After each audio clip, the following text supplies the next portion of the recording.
Peace, peace, peace, peace.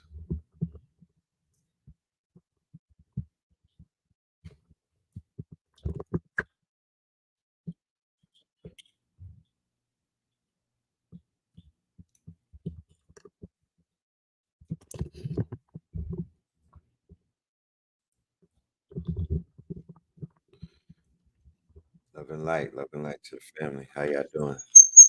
Greetings.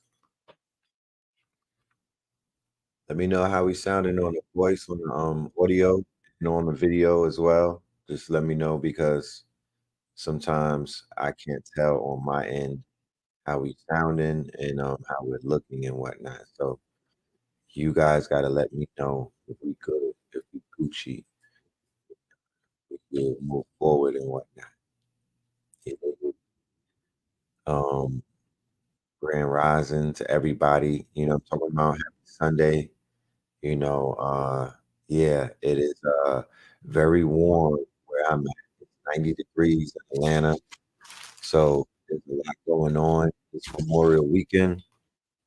Fortunately, I wasn't able to make it to New York. So I'm out here with the family. Yesterday we had a very powerful event. Shout out to the young brother LifeWave. If you're not familiar with LifeWave, um, I'll show you a picture in a minute. Got a lot of motion. He's there for he is a Nubian, I believe, and he got a lot of motion and also what we call the industry. You know what I'm talking about? He does his thing. He's a very humble spirit. I believe he's a Scorpion. So, somebody will be like, I seen him turning up before. Well, guys, that's what happens with us Scorpios. We're very honest to a degree, but we'll sting you if we need to sting. If we have to sting, so the stinger will come out. You know what I'm talking about? Do not underestimate us. Don't sleep on us. Don't play with us. You feel me? We're not here to play. We're not here to. We just not here for what the fuck other people be here for. And I'm gonna just leave it at that. Shout out to King Simon. He was there with me yesterday. And we were in the hood. We were on Covington Highway and we was giving back. It felt good because all of the vendors came to a block party. They had bouncy houses for the children. The vendors was out. It was a sea of tents. It looked like Tamaray. It looked like Dr. York's land, at the closest that we could get to it. You have to bring back the gathering in the community. There's nothing to be more important than melanated people getting up together and just you don't have no requirements, melanated man and woman of the conscious community. There's nothing that we ask y'all for. There's no requirements other than to drink your water. It's just so easy on y'all. In other communities, you have required if you a stripper, if you belong to the Onyx and you belong to the Magic City community, if you belong to the stripper community, your ass gotta take your motherfucking clothes off and show some ass every now and then. You know what I mean? If you are part of the Jack Boy community, if you part of the finesse community, your ass gotta be outside finessing. If you part of the swiper, you know what I mean? Like all of these communities require a lot for one to another. We don't require nothing but drink your water and wear your dashiki, right? And even with that, people don't come to tonight. Today is gonna be a rant. I mean, I'm just giving you the heads up. We are gonna rant. We got some shit to get off of our chest. It's called spring cleaning. You know what I mean? Spring cleaning before the summer comes. I have to disassociate myself with a lot of fake shit because there's a lot of fake shit in Atlanta. There's a lot of fake niggas. There's a lot of fake movements. There's a lot of fake everything taking place, not just in Atlanta, online, in the community, on the YouTube. You know what I mean? These platforms and these channels. A lot of fake shit, you know what I'm saying? And I wouldn't be the red pill if I was to stand around fake niggas and let the fake shit just live, because to be honest with you, there has to be a threshold. You know, there has to be lines that are drawn. If people are not putting on for the community and you're in the and you're feeding from the community, you're feasting off of the community, but you're not putting in no work for the community, you're just sitting on YouTube, gotta call it what it is. We have to call it out. Feel me? Gotta call it out. Y'all not behind the scenes with me. Y'all not on the I'm on the phone with certain niggas and they like, "Fuck these niggas, fuck the people, fuck out of here. I don't give a fuck." They they're turning down offers to be communal. They're turning down offers to be a part of the community if money is not involved, bro. And these is people that got invited to Atlanta. They're not even from out here. They got invited to this bitch. There's people that are not putting in no work for this community, but they're claiming the community. Like, how the fuck does that happen? So we gotta fire burn these niggas. You can't be around me and be fake right now. I'm not going for it. I'm not going for it. Not sitting around and watching our people because we are in service to a community. If you call yourself a leader, if you call yourself whatever, a thought leader, if you call yourself the face of something, whatever you want to call yourself, I don't know what you niggas call yourself these days. Yeah, y'all come up with all of these titles. Y'all reinvent yourself every 3 months. But if you acting like you for something and you not doing nothing, then the question has to be asked, why? What's the hold up, fam? Like, what's stopping you? You know what I mean? What do you need? You know what I mean? What is it? Because it don't take nothing for a man to sit down with other men and put some plans together. Once again, shout out to the good brother Lifewave. Shout out to the good brother YG out there at YG Urban Cafe. Shout out to my brother Brill, right? Hold on a minute.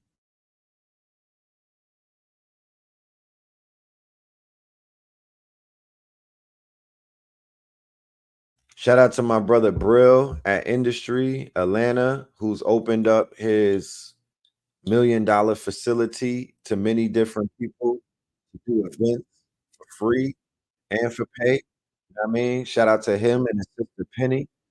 Shout out to YG Urban Cafe, 640 Evans Street in the West End.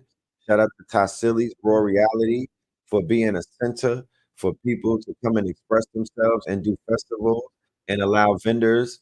And I call it small businesses. You know what I mean? That's just what it is. Small businesses. Anybody that's making way for small businesses to eat, anybody that's making way for the children that we have to come out and play and whatnot, because everybody has children. But if we do events and these events are not catering to the children, or there's never been an event that's catered only to the children, then when would the children feel love, right? I go to events and they selling shit to children, bro. Like, why children have to buy watermelon? Why do children gotta buy everything at an event? It's fucking children, bro. This is Atlanta.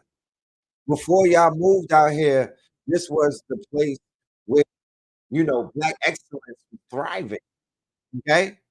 This been what Atlanta been about. Atlanta is about that's why people come out here with their families, and they come out here to make families and whatnot.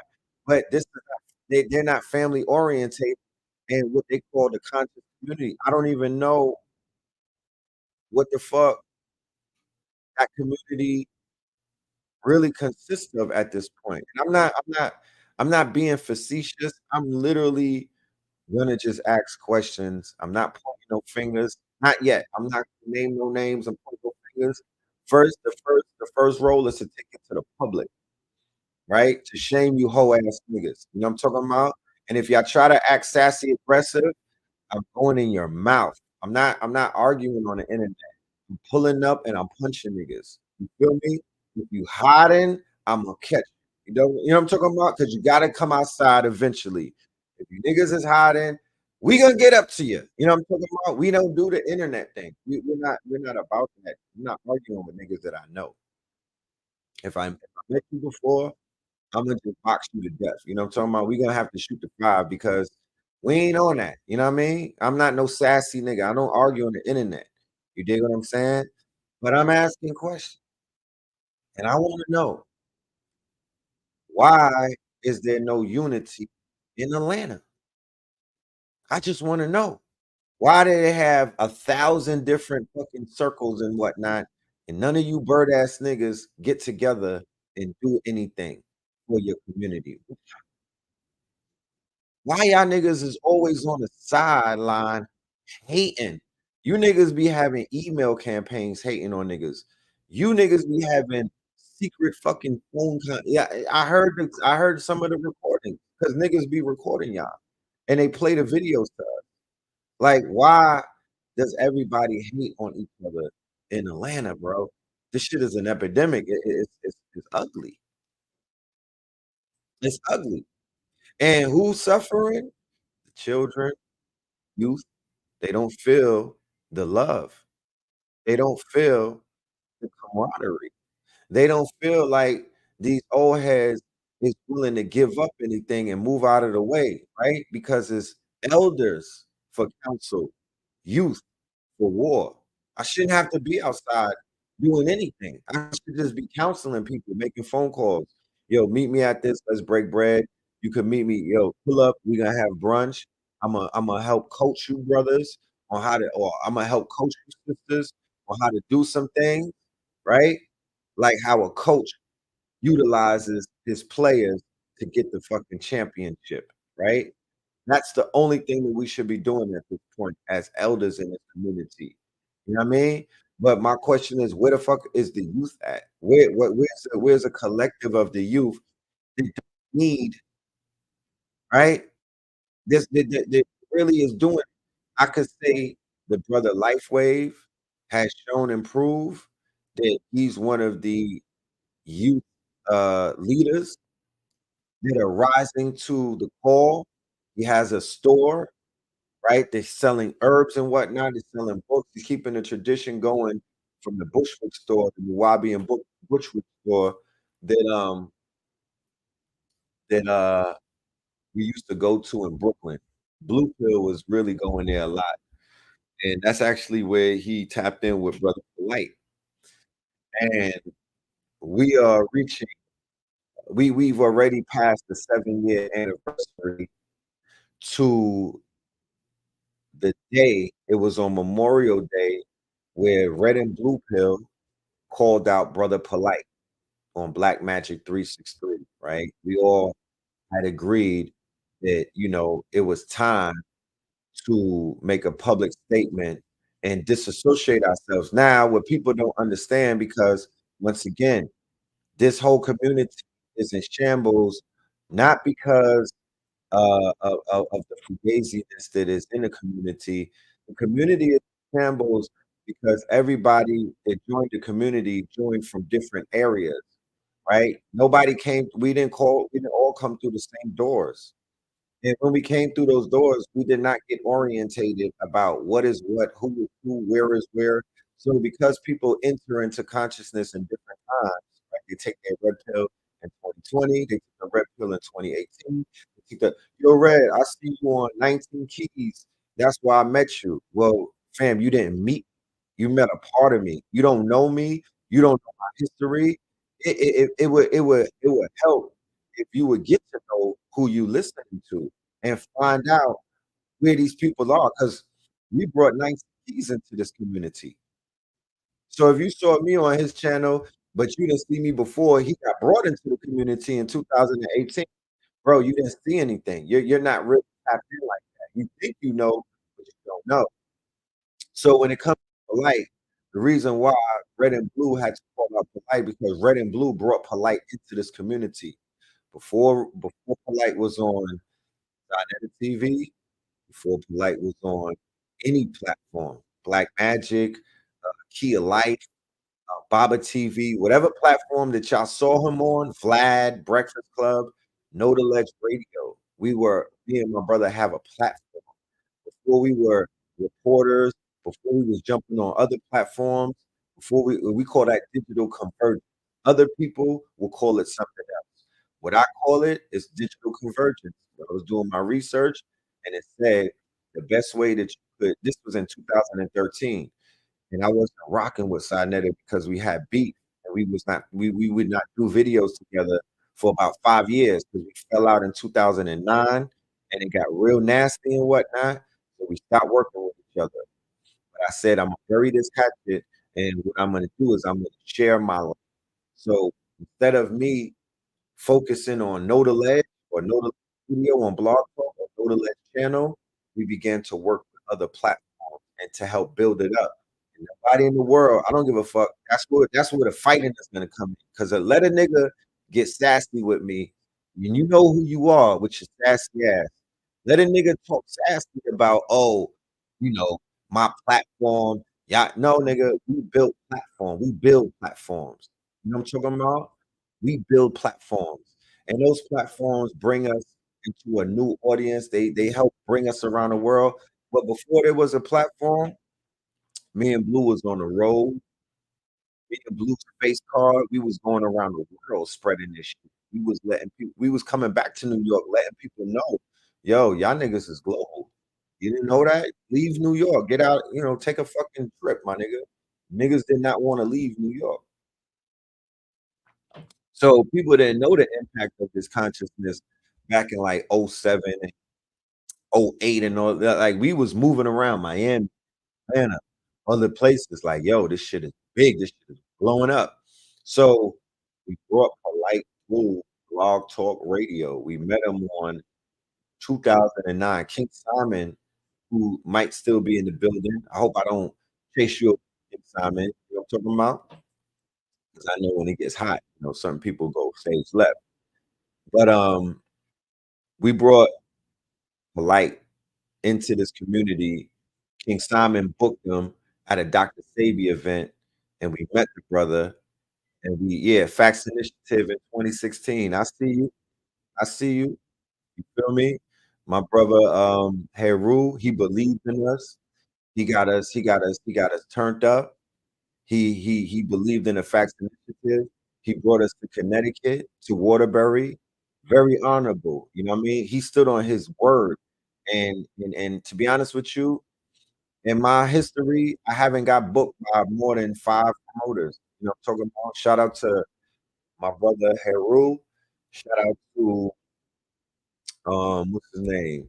To Jabari out of not Jabari in Harlem, Jabari out of Baltimore with Reality Speaks Production.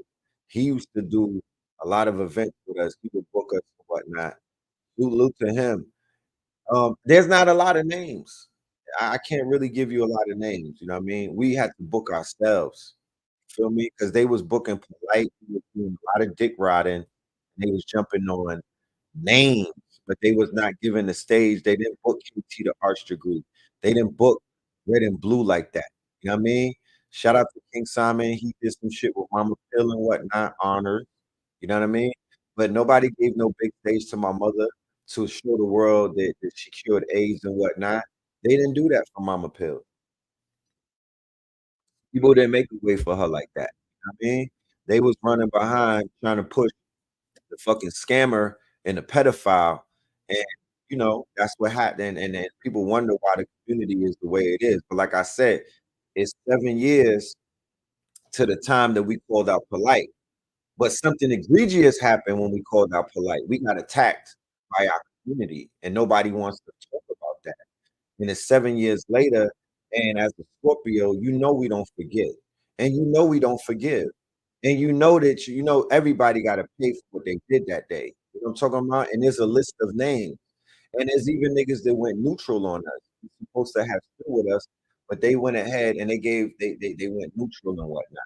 So all of these things are coming into light because 7 year cycles is when you reflect and you have to take an analysis about all of the niggas around you, and you got to take an analysis about everything going on in this community. You got to take an analysis about where are they now, whatnot. You feel me? And with that analysis, it was mind blowing. All of the dominoes have. Okay? All of the dominoes, everybody that crossed us, you feel me? In some way or another, they had to, you know, reap what they sowed. And we're not finished because there's other people that think that they got away, but you can't get away from this one. You know what I'm talking about? And if you don't know how Scorpios move, I'm not about to tell you, but you can't get up out of that one. You know, I'm big on honor. I'm big on honor. Yeah, bring on. So when we brought my guy in 2009, Polite, right? He was doing books. He was doing herbs. He was bringing his family through. This is 2009. If y'all was on board, please, let it be known. I don't know who's listening to me right now. I can't tell. It's a lot of names and a lot of people, and I don't be knowing who's in the audience. You know what I mean? Y'all gotta let me know who y'all are. Y'all know who I am. I don't know who y'all are. Like, respectfully, I really don't. You know what I'm talking about? I really don't. The paperwork scammers were the first ones in the community coming through Harlem and whatnot, and that was with nationality paperwork and shit like that. You know what I'm talking about? That's like paperwork and you know, they was hitting them the malls and everything. That was like the first type of scam shit. But when we brought Polite in, he wasn't doing no scamming. Polite went dark. Polite went dark after he lost the debate. Polite got dark in 2012 after he lost a debate in front of the community, and he kinda got, like, revenge. I think that gave birth to a vengeance in him. He's a Leo, you feel me? So the Leo, the lion, real big egos, you know how those Leos are.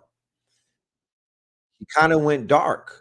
Know what I mean? I don't know any other way to say it, and if y'all wasn't there, y'all don't know. You just gotta wait for something like a documentary or some type of, you know, story to be told because you have no idea what the fuck was going on if you wasn't there.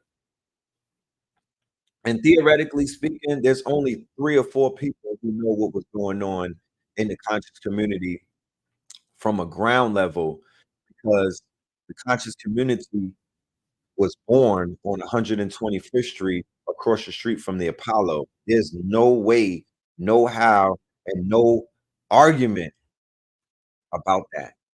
It was shown through YouTube. You saw it through YouTube. You saw it through YouTube, right?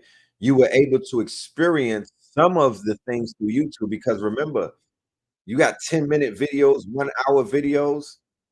That's not the whole day. There's 12 hours in the day. Yeah, I wasn't seeing everything that was going on. You saw YouTube videos. The real building and destroying and everything was taking place right across the street from the Apollo. And there was 5 people that was out there for like 15 years straight. I don't never want to hear from no nigga that walked up. I don't never want to hear about no nigga that was buying shit. You could talk about what you saw, but if you was not there, boots on the ground every day, right? Every day, if you was not there, then what do you have to say? You're just speculating. If you was watching this from YouTube and you think you understood what the fuck you were seeing or the power dynamic or any of these things, you may be in error. You may be in error. You have to assess what was going on by speaking to the people who were there. It is what it is. Like, I'm not here to do nothing. I'm being very common sense. I ain't trying to go over your heads on this Sunday. I'm being very common sense with you. These are the 4 people who knew everything that was going on, and if they're not in a documentary, and if they're not talking about this shit, it's not the right documentary. It's false. It is a fucking guessing game. You know what I mean? If these people are not talking, then don't watch it.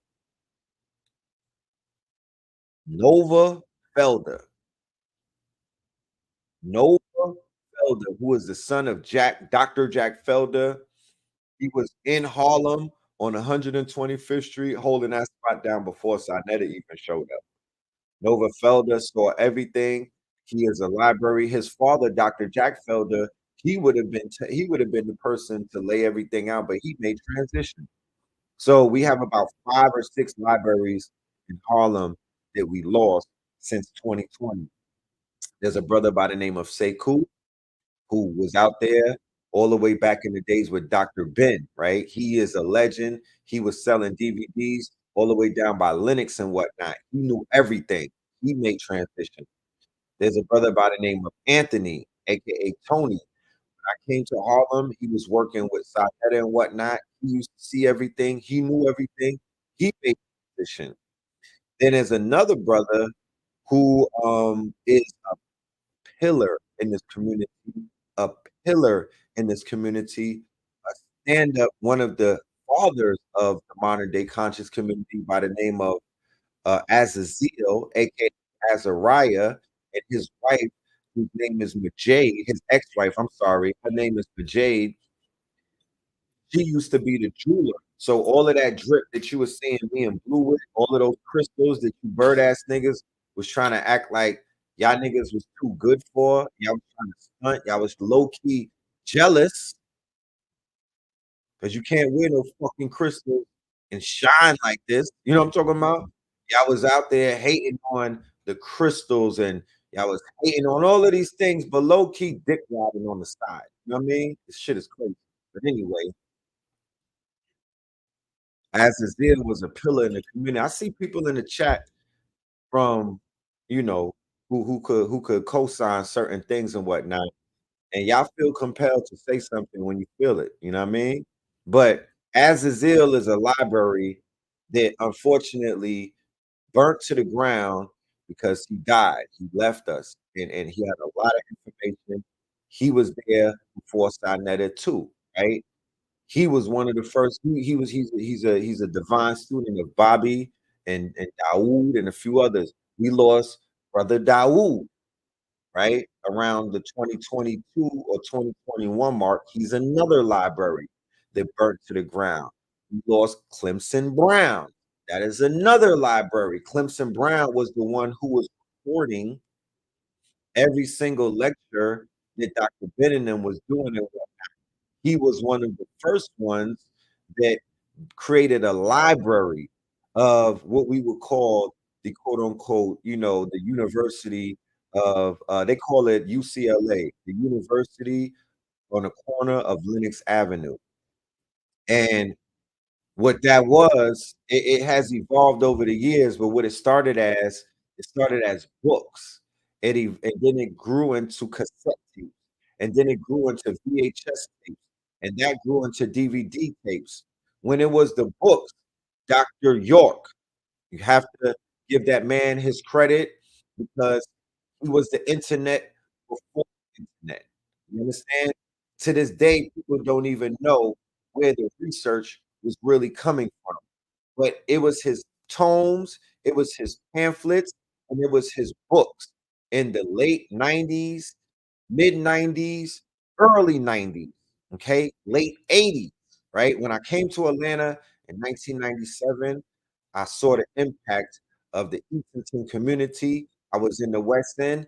I was on nigga time, but they still managed to give me a flyer. And I saw about Sheriff Sim putting pressure on the community. There was SOS calls being made. This was around the same time that they lined up H. Rap Brown in the West End. In 2001, they took down York, they took down H. Rap Brown, and they murdered Khaled. All in Atlanta. All in Atlanta. Okay. So whatever was going on in New York, it wasn't isolated to just New York. There were communities that were bubbling and building all over, but it centralized in New York, right? Because I was having this conversation last night, right there at the block party, and I was saying that we're not giving the camera its credit. The camera features prominently in this whole movement that we are a part of. It was the camera that changed a lot of things. Everything that I could think of, going back to the VHS days, to the DVD days, and then when it evolved into the YouTube era, a camera was always prominently featured. Some people's cameras are more powerful than others, but it was the cameras that either could turn your ass into a god or a devil. Because I've seen people when they're turned on turn into different people in front of the camera. What appeal does this camera have on us that it turns regular people into it brings a character out. It brings characters out. You feel me? It brings the characters out. But these cameras were creating legends out of ordinary men and women who you would have never guessed. Because you cannot look at some of these teachers and tell that they possess the level of intellect that they possess. It's not through watching, it's not through looking at them, it's not in them, it's not on them, it's in them. It's a difference. Some niggas got it on them, and some people got it in them. We gotta know the difference. Y'all are being hoodwinked by people who are walking around with it on them, and it's not in them. You don't know if you don't know the art of discernment, get you a fucking guard dog, or get you somebody who does. You have to align yourself with a seer.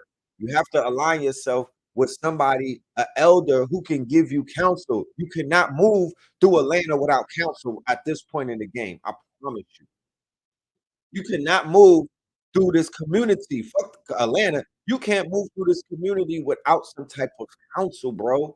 You cannot do it. You do not realize how deep down into the motherfucking sunken place. And it's not the community. I say that the entities have came to this planet. I say that 2017 with the first eclipse that opened up a portal. I started seeing a lot of demonic activity, and then in 2020, in the Great Conjunction, and in the Pluto return, and what they call C19. C19 to me was just an invasion of demon spirits. That's why they said it was an invisible enemy. It was respiratory. It was some portal opened up, and this bitch got flooded with demonic entities who have been mounting people and taking motherfuckers over. Because if you can't see it when you look around, that people are divinely possessed. We're not talking about. I dealt with people in possession before. I've seen that 125th Street in Harlem. Y'all seen it on camera when we used to do the build ciphers, there would be like one or two of them in the audience, right? Or I mean, some of them were debaters. Some of them were debaters, right? But that's not what I'm talking about. I'm talking about it went from 2 to 20 to 200 and whatnot. When I went to New York during the pandemic, when it was shut down, I was like, no, matter of fact, before the pandemic, I was like, I'm out of here. I was on the phone, I was on live. I said, I'm getting out of New York because spirit is telling me that something is coming, and I don't want to be here for that. You feel me? I need to be safe. I need to be put up somewhere so I could come back and do the work. Lo and behold, I went to Connecticut, and New York fell into what they known as Gotham City right now, right? Where everybody's possessed. Okay? If you look around, even the way that people are getting killed these days, it's showing you that there's a divine demonic possession of the people. How many times back in the day did you hear about people being dismembered, right? How many times did you hear shit like that? That's a regular thing now.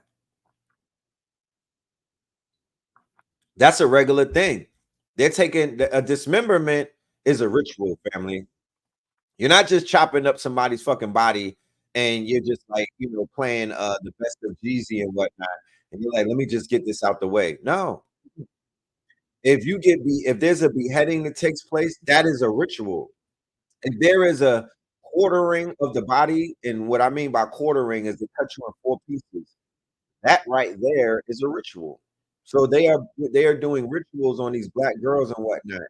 And it is the overseer spirit because everything is about DNA, everything is about bloodlines and whatnot. People's junk DNA went online after these eclipses, after these solar flares.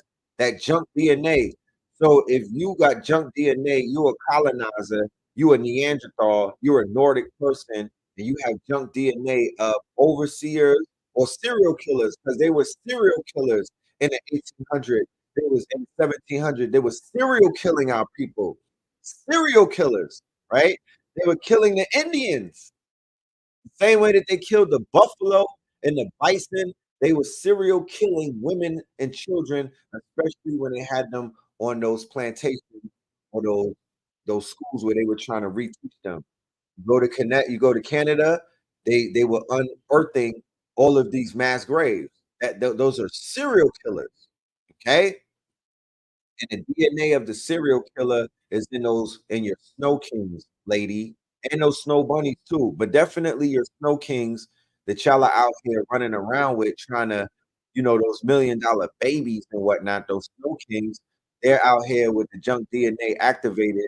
So it went past them having a fetish over you to whereas they are now murdering you and sacrifice.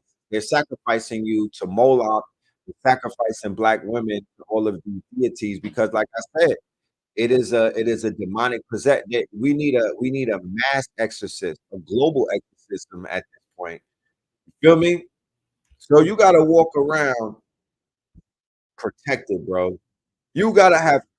If you don't got no counsel and you moving around navigating through Atlanta and New York, LA, Houston, and all of these places with the no tech niggas and with these toxic queens and whatnot, and with everybody wearing different faces. You understand? Mm-mm. No, no, no. You finna get washed up. Finna get washed up. You gotta have some type of protection. You gotta be able to lift the veil and see beneath the surface because I promise you, people are possessed by some powerful demons, like powerful demons. Avoid conflict with these niggas. That's why I say we need a boxing gym just so niggas could box the demon out of some of these niggas. We need a boxing gym.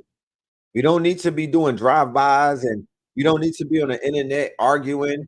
We don't need to be yelling at each other and trying to have this Drake Kendrick beef. And we don't need that. That's petty. Nigga, box. You know what I'm talking about? I don't give a fuck. If and if you zesty, have a pillow fight. You know what I'm talking about? If you zesty, then have a pillow fight.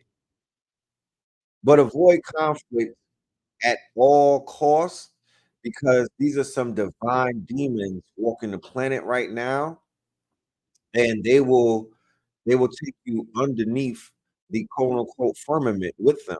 They're here to sabotage the gods. They call it crash out culture right now, but it's really demon culture, not necessarily crash out culture. It's a demonic entity invasion that has it's like an egregor and it's blanketing a lot of people. I think they put it in the food. I think they're spraying it in the air. They said that they were at war with an invisible enemy. It's been proved that viruses can be back in the days, those were spirits. They looked at them as spirits. When you got sick, they said that there was a negative spirit in you. Okay. So people are getting sick. People are recovering from sickness. People are getting sick and they don't know why they're sick and whatnot. Possession culture. We are now entering into possession culture. So there has to be some type of remedy for possession culture. You can't move around like possession culture is not here. And just try to, you know what, I'm gonna absorb I met a demon yesterday and he or she showed their fangs. I'm gonna just brush that one off and keep it moving and hope that the next time I meet somebody, they don't show me their fangs. Like I said, I'm waking up on a daily basis to see stories about Tinder dates, right? Beautiful queens, beautiful, beautiful melanated queens who are trusting, right? They reach a level of desperation where our kings and whatnot are not fulfilling their commitment to love on them and to present themselves as a possible a suitor, right? And these sisters are becoming desperate, and they're going to Tommy Richardson and them, the $1 Million Babies. They're going to their Snow Kings, and they're getting chopped up. You know, imagine if 8 sisters got dismembered by 8 brothers, right? And it was a pattern. You think we having problems with our women now? Man, they would be like, "Oh my goodness, the divestment, the fucking the divestment." They would be, campaigns on the sides of buses and whatnot. Divestment, you know what I'm talking about? They'd be walking around with chastity belts on, but they're succumbing to rituals. That is not regular murders. That's a not that those are grand rituals. When you dismember somebody, it is a ritual. So Blue Pill said that we are in the age of walking. So the age of walk-ins is taking place because people are in front of these computers and 5G is here. You got the Jabberwocky in your system. So now you have a transmitter. Nobody wants to talk about they installed the 5Gs while we was all worrying about the Grand Conjunction and the shot and whatnot. They distracted us with the shot and they went ahead with their plans and they installed the 5G. So the 5G is alive. That shit is very powerful. Shit is coming through the TV screen. If if you're not wearing the right type of clothing to whereas you don't have a strong enough vibratorial frequency, you have holes in your aura. There's something coming through those holes. You know what I mean? There's something coming through those holes. You have incubus and you have succubus, and they sucking on the people and they eating on the people and they're mounting people. Okay, the brothers, if your chi is not, if you're not building up your auric field, your chi, if you're not doing the right, I just learned how, yo, I'm being transparent. I'm relearning how to breathe, y'all. I thought that I had it down packed, and it's still more to learn.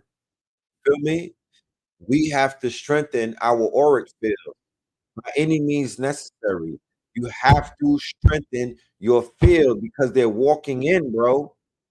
Blue pill said it's coming through the sun. They're walking in. And if you don't have the right type of aura, we have to take pictures of our aura. We have to take blood work. We have to find out what is in our blood. Brothers, you have to get your prostate checked out. You have to get your blood work done. Sisters, you got to get your blood work done. We have to stay on top of what the parasite cleanse is important. All of these things is mandatory at this point. This is a red fucking alert. This is a red alert. We are in this new digital era. It has its perks, but nigga, it's worse than perks. It's worse than perks because we were not properly trained how to deal with this new paradigm. This is the third dimension. You talk about niggas is in the second dimension, they come to the fourth. No, the digital era, or what they call the electrified age, is the dimension in and of itself. It is brand new, bro. It is brand new, bro. You didn't have this before. Your phone is a mini computer. It's a supercomputer. What am I talking? It's a supercomputer. We never had this. Niggas was on Blackberries. The parasites are jumping through the malware. It's jumping through the screens. It's on these sites. You understand? People are being possessed. These young incels, right? They're not growing up and learning how to deal with the divine feminine. They are not learning how to address women in a safe way. They have anxiety, social issues, bro. And we're not here to judge nobody because I feel that the adults or the elders or the older generation somehow dropped the ball and we did it through the culture. We were teaching them the wrong things through music. And like Blue said, we were partying and bullshitting. We are fucking guilty, bro. We are under possession of bad boy Rockefeller Records. Cash money taking over for the 9-9. Yeah. We're under possession, divine possession. You know what I'm talking about? Divine possessions. But these spells have they're being broken slowly but surely. They are being broken, right? They are being broken. We are seeing the shift for that map for so many words. We're seeing a shift. We're seeing the culture crying out, like, we're seeing it correct itself. We're seeing a change in the frequency, and as the frequency rises, whatever the lower frequency has to fall. So, we see it in the persona of human beings like P. Diddy and everybody else that they said on the chopping block coming up because Jay-Z has to fall for this thing to correct itself. It just has to happen like that. He has to fall. He gotta everybody that's part of that paradigm. Dr. Dre gotta fall, you understand?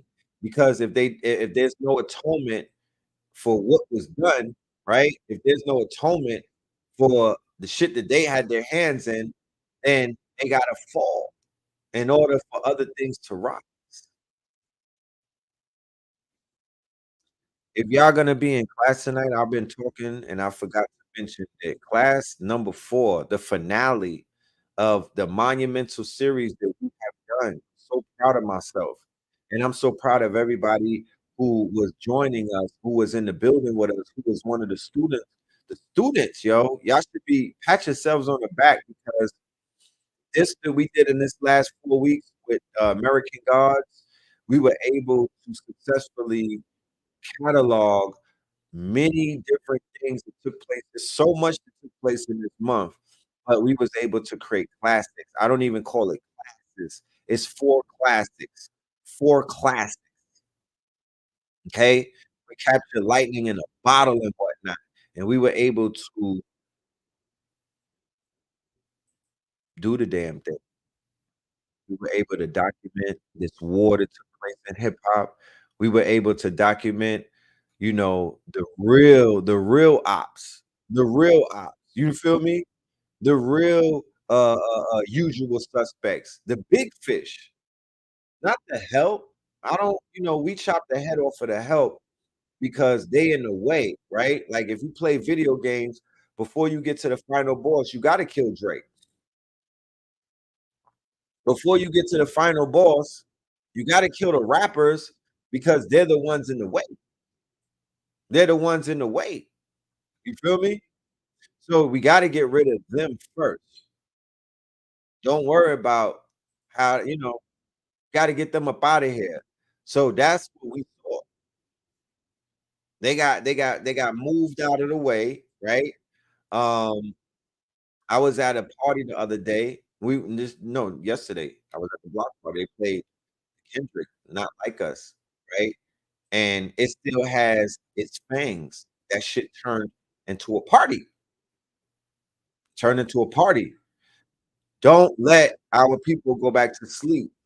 I'm charging all of the divine ones in the audience, right? We need you, bro. This is not about us no more.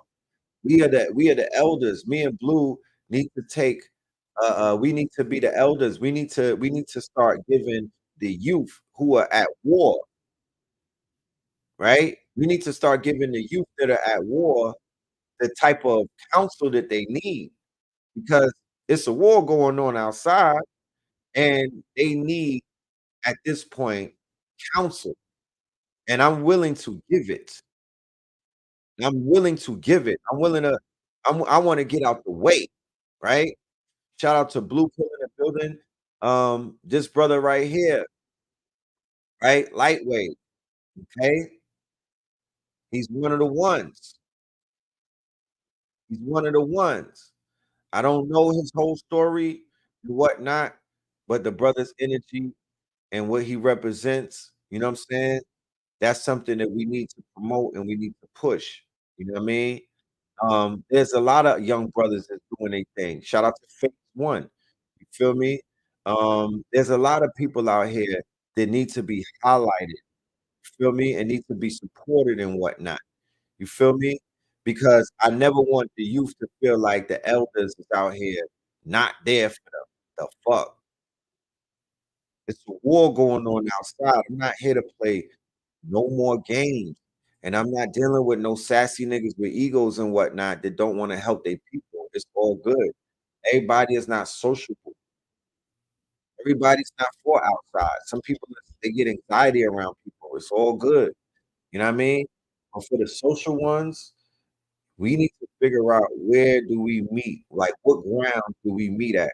Fuck the, you can find 1,000 things that you don't like about me because we are as melanated people, what they call black people, we are skilled in finding the differences in one another. Oh, brother, you FBA, your mama. These niggas worrying about where my mama from. Your mama is from over there. Your dad. They doing your DNA for you. Nigga, what the fuck? You people worrying so much about the differences in one another,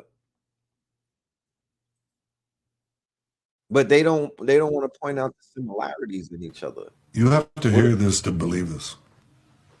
The International Criminal Court in The Hague is contemplating issuing arrest warrants against senior Israeli government and That shit just popped up on its own. What's going on? But yeah, for my Instagram family, press number 4 if you want to receive a link. Class number 3, which was like 3.5 hours, it's a classic. That's gonna be free for everybody today who gets the ticket for tonight's class. Tonight's class starts at 9 o'clock.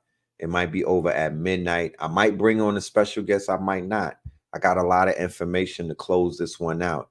It's not how you start the race, it's how you finish it.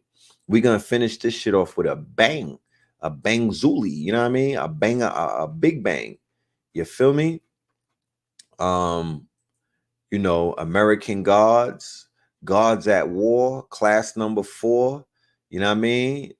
We talking about the gods and the good God, the devils and the gods. You know what I mean? Because you got to talk about everything. And then we got this coming up, the Cat Williams effect. That's going to be Melanin Monday back at YG Urban Cafe in the West End on June the 3rd. Because June the 3rd would make 6 months exactly to the day that this brother sat on the couch and did what he did, right? 6 months, the world changed in 6 months. The veil was lifted. We're going to talk about how much the world has changed in 6 months. You heard of the Mandela effect, but the Cat Williams effect is real too. Talk about it. Peace, family. Peace to you and yours. Peace to you and yours. Brother Red Pill reporting live and direct. Yes, KTL and the ATL. I am proud to announce Monday, June 3rd, me and Blue will be in the building. Melanin Mondays IRL, 640 Evans Street, which is the West End YG Urban Cafe. Kia Light Production and KTL Plus present to you the Cat Williams effect. Yeah. Don't rap against Kendrick ever, but on another note, the Cat Williams effect. It's been 6 months since January 3rd, and we are going to explore how the world has changed, all right? So many things to talk about. Be in the building. We got music, we got merch, we got food, we got drinks. June 3rd, be there. Hit that link in the bio.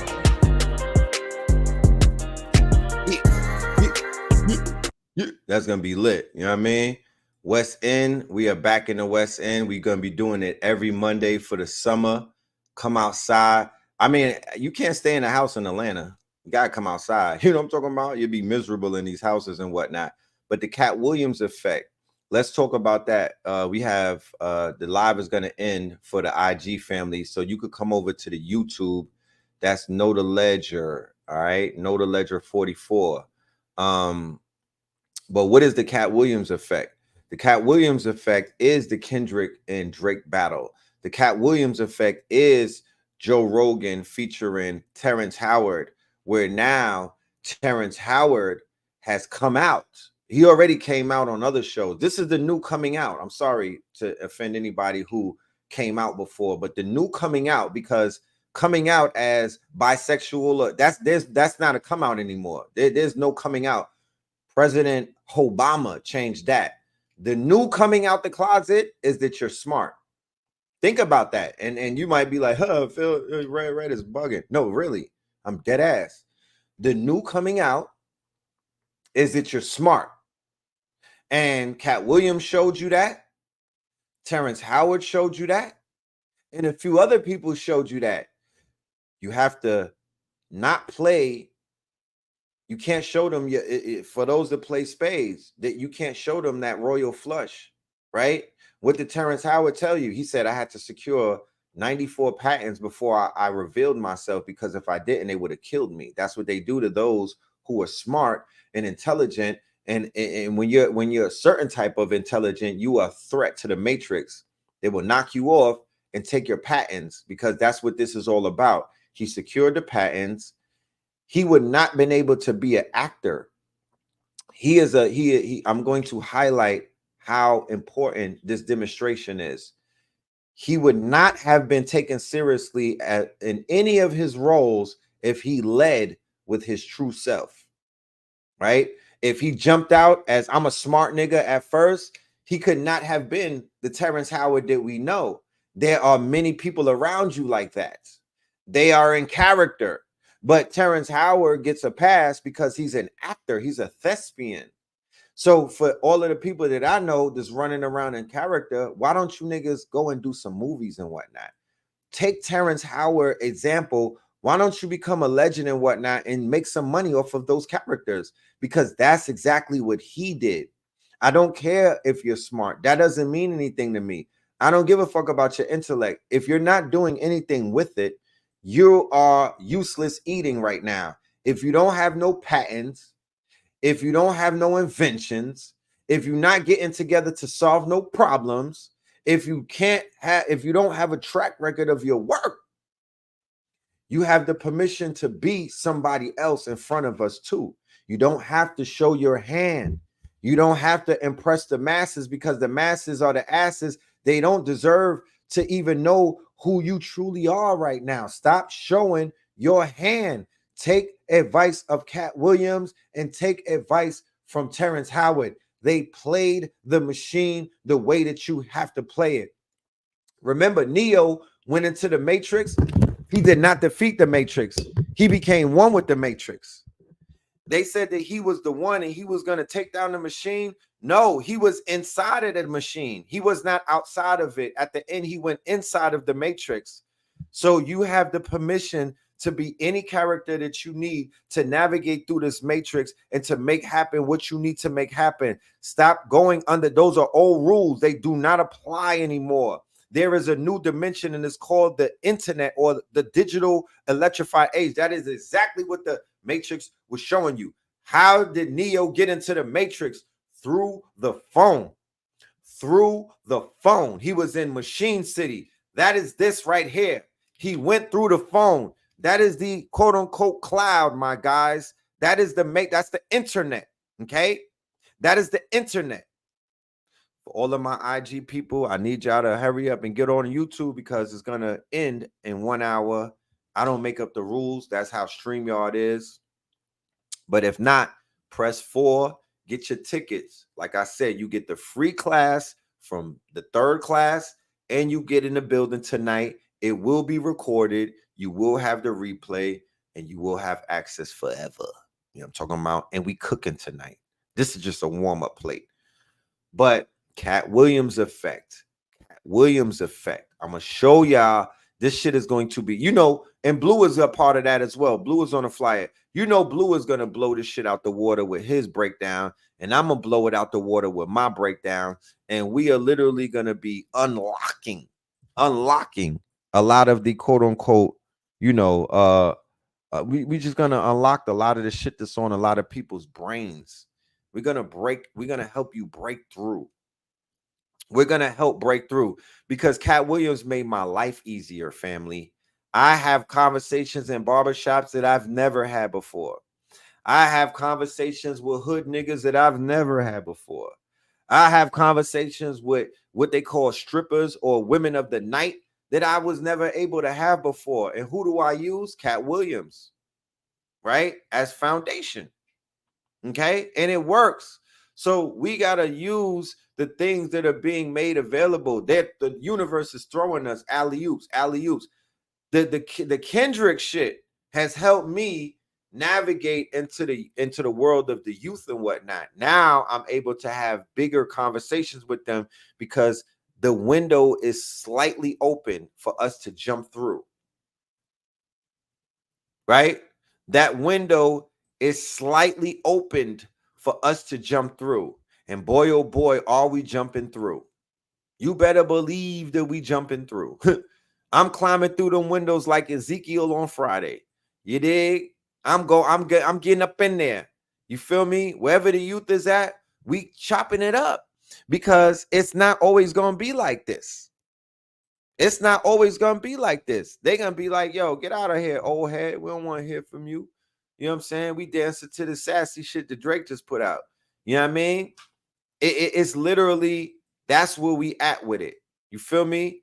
These rappers have real estate in the hearts and the minds of these children. You could play with it if you want. It is what it is. It is what it is. You dig? And it's all good because me and Blue got bars. And people that I know got bars. And people around me, you know what I mean? They barred up. So Cambada got bars. I think the brother Lightwave got bars. Like Lifewave. Like everybody that I know is barred up. You know what I mean? So I ain't worrying about rap. That's not, I'm more about hip hop. And unbeknownst to many people, because of the miseducation, not of Lauryn Hill, the miseducation of the pioneers in hip hop, they did not teach the culture of hip hop to us. We out here encapsulated by rap when there's a whole culture, there's billions of dollars, and we're not even picking it up. So we could prepare our seeds to be real hip hop.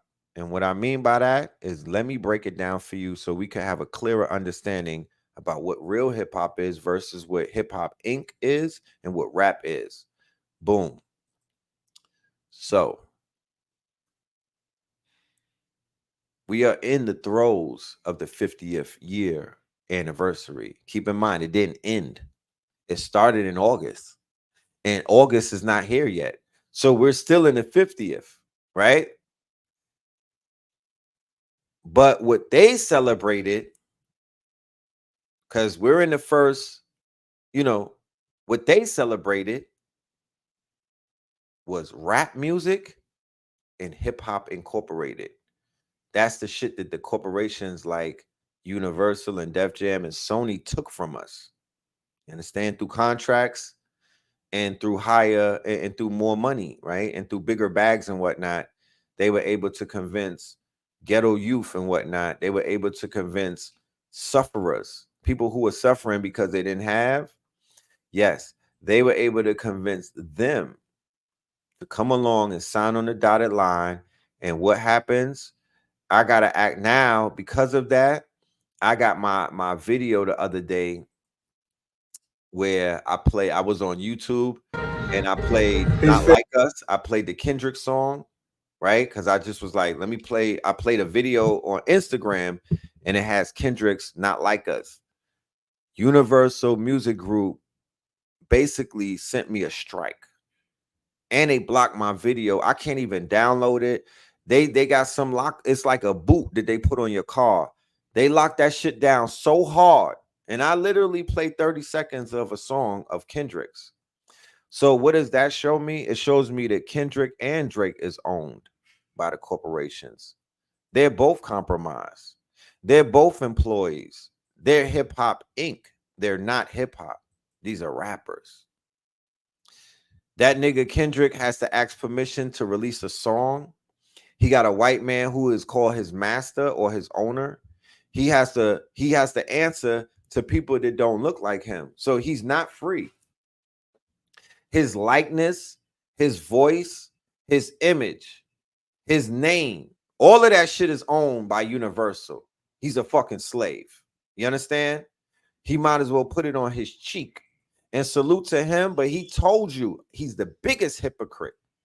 He said that in the song, and he said, I'm not your savior.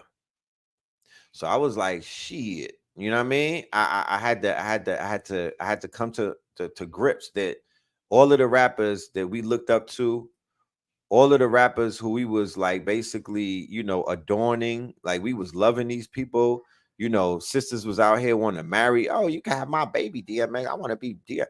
You know, all of these people, right?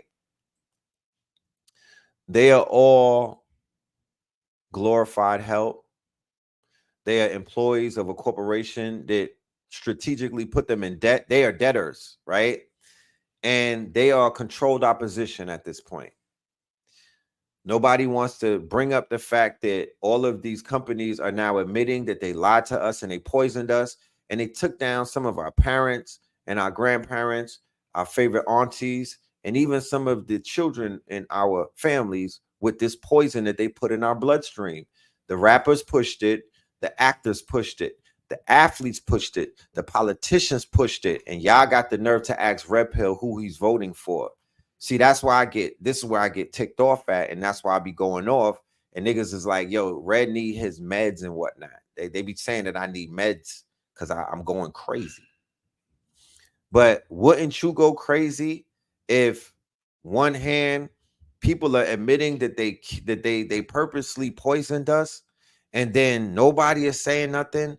No, y'all still acting like the rappers are the voice of the people. We still wait. I want to wait and hear what the rappers say. And then somebody had the nerve to ask me who I'm voting for. I'm like, damn, bro, voting. I was waiting for y'all to say, when are we gonna bang? Like, where we gonna meet up to topple shit?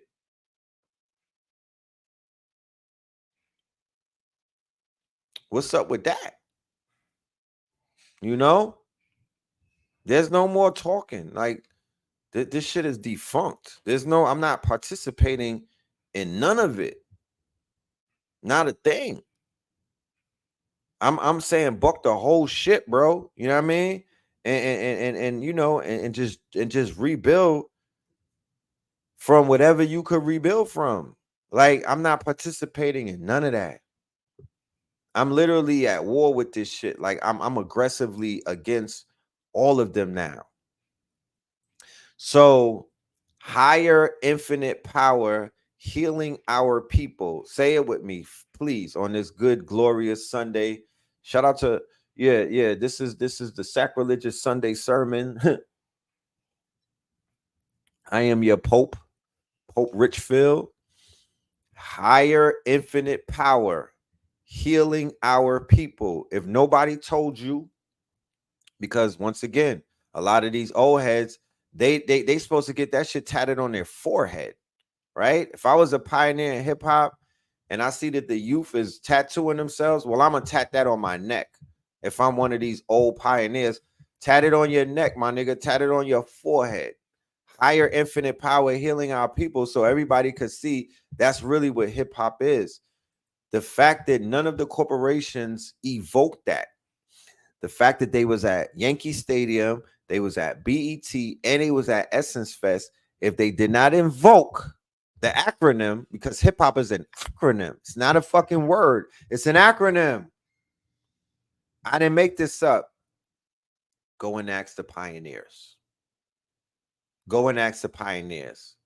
It's higher infinite power. HIP, right? HIP.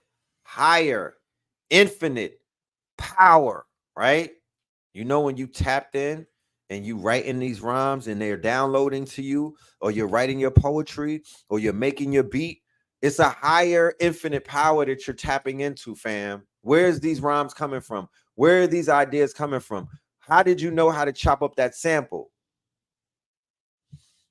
Higher infinite power. And then when it downloads, and then when it turns into the art, right? It's not just rapping, healing our people. So real quick, 5 pillars of hip hop. 1 is dance. Shout out to Black Dot. He was the one that broke it down to the very last compound in his book, and he changed how I looked at myself, how I looked at hip hop, And it really gave me the confidence to become an MC, because everybody is an MC in their mind. Like everybody sings in the shower and whatnot. But after I read that book on hip hop that Black Dot wrote in 2005, I was like, shit, I am hip hop, and I'm going to record. Fuck that. Fuck that. I could do it. And I did it. You feel me? Because I'm a 70s baby. So I come from the era where everybody didn't think that they could be a rapper. You was looking at the legends and you was respecting where they was at, and you was good as one of the students. You know what I mean? And they were feeding you, because hip hop is dance.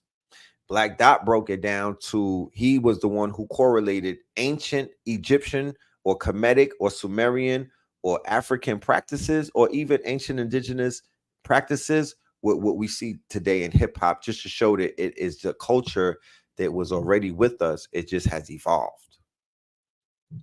So twerking is a part of dance. You understand? I don't care what anybody has to say. And because I saw some twerkers I seen some twerking taking place the other day, and I'm like, that is dance. That's indigenous. That is, ancient. You know what I'm talking about? And it's dance. Them cheeks is dancing. You know what I mean? It's movement. Let's not be quote unquote sacrilegious. There's 5 elements to hip hop, or what they call 5 pillars of hip hop. Dance is one of them.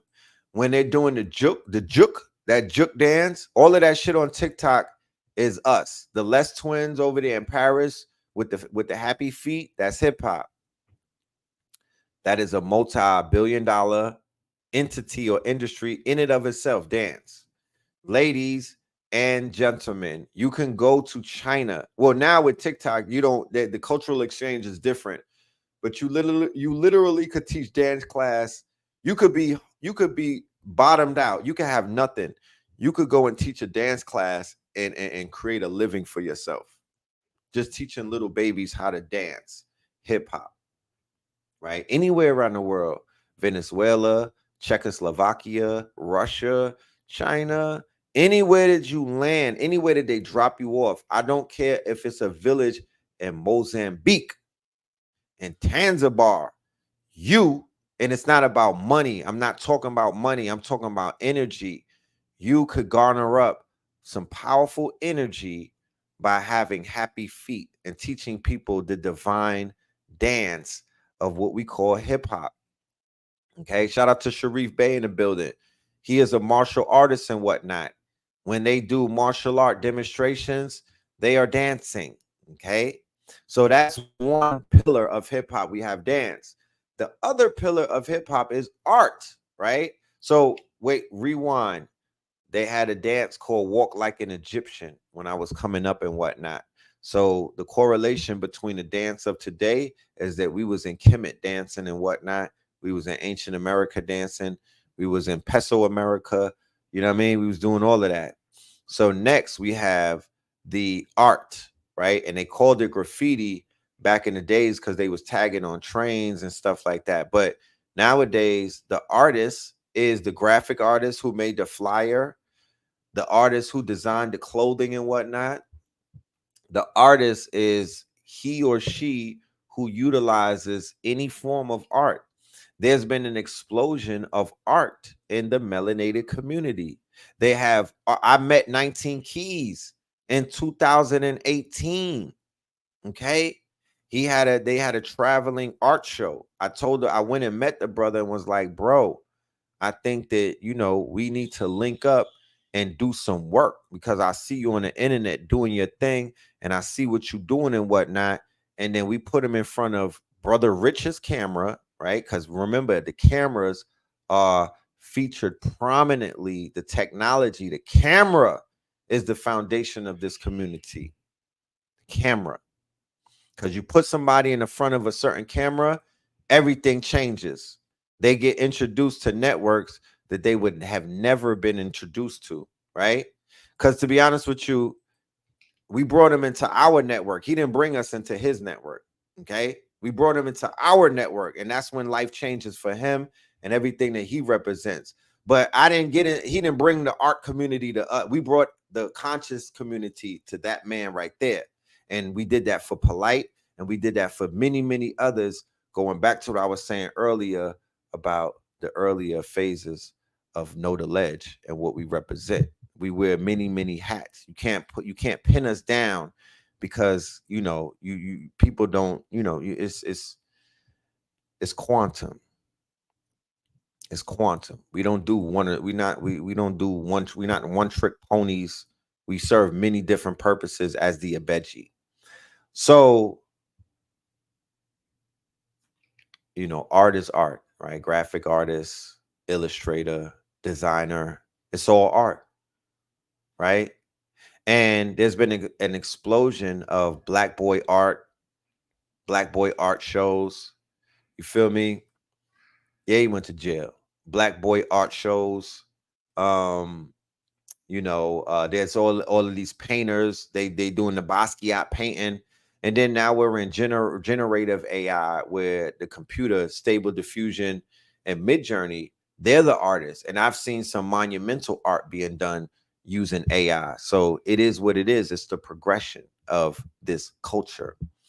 So now we have art and we got dance. Then you got the DJ. I was at a block party yesterday, and there was two frequencies battling one another. They had the DJ at the block party playing his little music. He was doing his things. You know what I mean? Somebody say, don't take props. Man, nobody's taking props for anything. I'm giving you the proper connotation about how certain things was happening. You understand? I would, it's nobody's taking props from anybody. What you don't understand is how people network with one another and connect people into communities, and how we grow one another. You understand? So that's what I'm talking about. Respectfully. You know what I mean? Respectfully. So the DJ at the party, there was a club where there was another DJ. He started playing his music, but this DJ started talking over the music.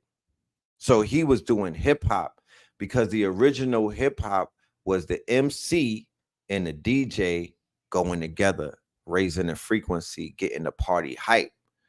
So when he and you see that in the nigga clubs, you see that in the strip club, you see that in the hood clubs, you see that at the sports bar, you see that in the tunnel, you see that in places where people, yo, they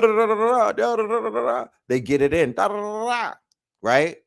Homie wasn't talking. The dude at the conversation, the dude at the first DJ, he wasn't MCing over he was just playing music. So his frequency got drowned out by a stronger frequency. That's hip hop. You got to bring the DJ and the MC back. That's hip hop. Fuck just playing music and hitting the Serato. Well, talk, nigga. Talk to us. Get us up. Get us hype. You gotta have to master the ceremony. It's called MC. You gotta move the crowd. You gotta move the crowd. You know what I'm saying? So let's look at where DJ has gone in the culture of hip hop. It's a culture. Hip hop is something that you live. Rap is something that you do. Everybody focusing on rap, and y'all left hip hop off on the floor, and there's trillions of dollars to be made, and black people is suffering. Why? How when you got a whole culture that will feed you anywhere that you go? If it's one of you or 100 of you, you could set this culture anywhere that you go on God's green earth, and you brought this culture with you. You up, ye are rich. You don't gotta shake a cup. You don't gotta ask. You don't gotta scratch. You don't have to succumb to no type of quote unquote. You know what I mean? You don't gotta do that. You just have not taken your culture seriously. It's some of you niggas was born into this shit. Some of you niggas got pushed out the womb, and the fucking culture was right there to hug you. You niggas don't know what to do with it. But guess what? DJ Calvin, this nigga named Dead Mouse, these are white boys. They're making millions of dollars DJing. They in Ibiza, they in Dubai, they in Japan, they in Africa. You got the DJs from Afro beats winning. You got the DJs in Latin America winning. You got the DJs in Europe winning. You got the DJs in Japan winning. How? There's niggas in Russia and Czechoslovakia winning, but you not winning. You niggas are still playing titty bars, juke joints. How? So your culture is not being vultured. It's not being appropriated. Culture travels. You niggas stuck on corners and blocks. Culture travels more than you do. Culture is to be shared by whoever it touches. So the culture touched them and they decided to take it up in their own hands and they monetize it and they make it millions and millions of dollars, thousands and billions with your culture. There's nothing that you could do about it but build your own movement. Yeah, Jamaica, shout out to Jamaicans. Like I said, when we came up in Flatbush, we were divinely influenced by reggae, by dance hall music, We were divinely dance hall music, right? So we was with the DJs. We was listening to all of the Gundalero lyrics, all of the Badman talk, all of that. That's my foundation. Hookie parties. We was listening to Buju. We was listening to Beanie Man. We was listening to Bounty Killer. That's one of my favorite artists is Bounty Killer. People dead. Nigga, dead. War talk. They was teaching us, they was helping us get through the war that was taking place in Flatbush during that time. There was a war going on. So we had a soundtrack to the war. I didn't sell crack.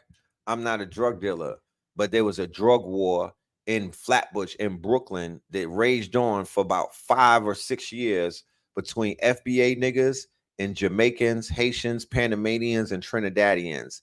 I would go to sleep to gunshots every single night in Flatbush. I promise you. Every night we would go to sleep to gunshots.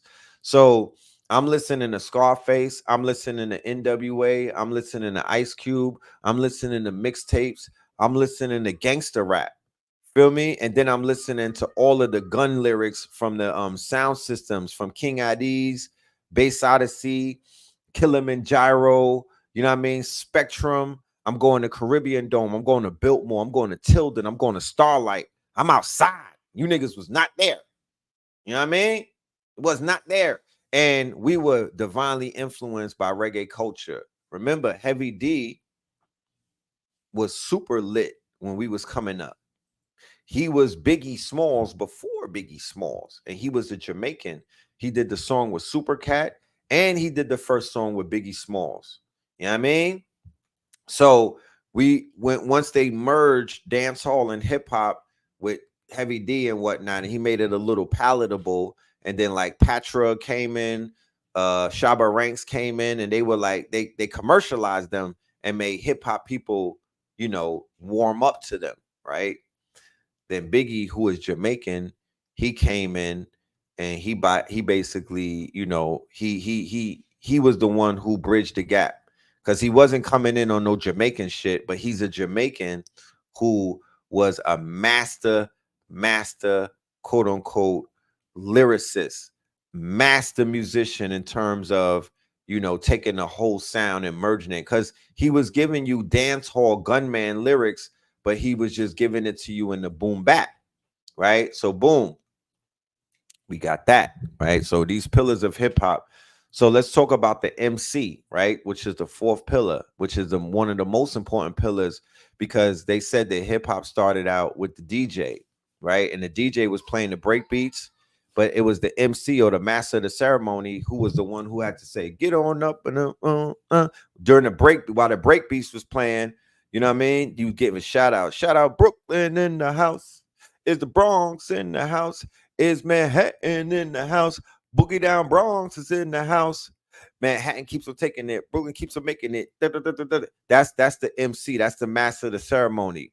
Shout out to Barquisha, all the Scorpios in the building. Let me hear you say, okay, okay. Say, ho, ho, ho, ho. Now, you know, all of that shit, right?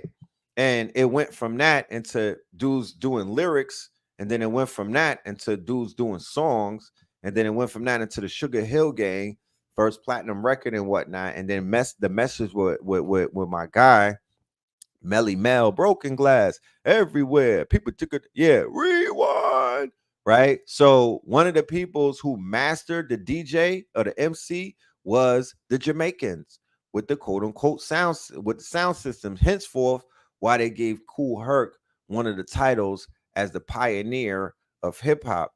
But I believe that Tariq Nasheed is coming out with a documentary that's going to somewhat set the record straight about hip hop. I look forward to seeing that because I want to learn. You know what I mean? I've been talking to the elders and the OGs like Paradise Gray and whatnot.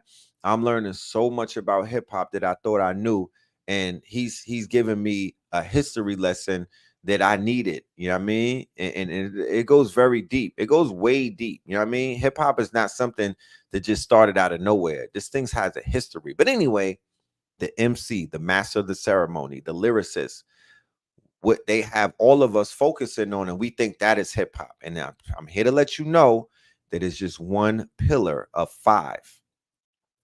The fact that we are so lacking these days is because imagine if everybody put their full attention on one pillar, and then the other four pillars were being utilized and basically salvaged or refurbished by a whole nother group of people. So we ran, everybody want to be a rapper, everybody want to rap, but they don't want to be MCs though. Remember, Drake is a rapper, Kendrick is an MC, right? Drake is a rapper, he's a master rapper. Kendrick is an MC, right? What they call a master of ceremony. You saw the difference in the battle. I'm not here to go through, you know, we'll deal with that tonight because when we close everything out, it's the grand finale. So we gotta finale this shit the way that it, you know, we gotta grand finale it the way that you know that it deserves. Okay. So we'll put all of that into perspective about the differences and what you saw and what's an MC and what's a rapper and how it stays. So you know, Young Jeezy, all of these dudes, it was like, yo, I'm not a rapper, I'm just here to make money. Yeah, those are trappers. They're not even rappers. Those are trappers, and they use rap as a hustle, right? They don't love the art. They don't know the art. They're not really artists like that. They said it out of their own mouths. Why would they be so cocky? Don't be mad at me. These niggas had the caucasity and the audacity to be like, I ain't a rapper, I'm just here to make money. Well, it shows because y'all niggas is on the back of cereal boxes. Where are they now? Unsung. Your face, your name, your face, your fucking socks are owned by the record label. You're a fucking slave because you didn't want to read, my nigga. You just was selling crack and you thought that these nice Jewish people invited you to their office to give you $1 million advance because they was into your crack raps. Your crack raps. You dig? Eventbrite. I don't have an Eventbrite link. I have my website, Know the Ledge. We don't go through Eventbrite like that right now. I have my own payment processor. I have my own website. I don't really, you know what I mean? Eventbrite is like a third party, and I'm trying to do less of involving people in my business like that, and just trying to, you know what I mean? I want to stay on my own stuff. I'm the idea is, you know, I just want to own as much as I can, bro. You know what I mean? These people be having their hands all in our pockets. Like, I don't need no third, fourth party. I need me, and right there, me and you. I just need me and you. We got to stop putting people in the middle of us. America is ran off of the middleman. That's why middle class America is so important. The European in America is the middleman. He's not on the top of the totem pole. He's in the middle. because that's his position. He goes around the world brokering deals as the middleman. You know what I mean? So fuck them. Fuck the middleman. Cut the middleman out and let's just get right to it so we could become, well, we could move up this goddamn ladder and pass them. We could pass them. We could be the middleman. We got to go to Africa. We got to get our trade routes. We got to open up import and export with these countries. Why nobody never went to all of the countries that got their independence? I remember saying that I want to go to Africa. Niggas try to talk to me like that was some dumb shit or something. The fuck out of here. Like, why is nobody going? You know what I mean? And don't talk to me about, you niggas don't even travel, bro. Y'all scared to get on planes. Like, stop talking to me like we the same, bro.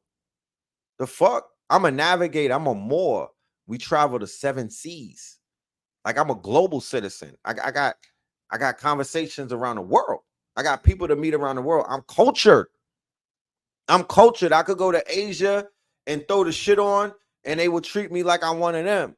I could go to Africa and throw a dashiki on. It ain't even the clothes. It's in me. It's not on me. It's in me. It's not on me. I could go there with a fucking tank top on.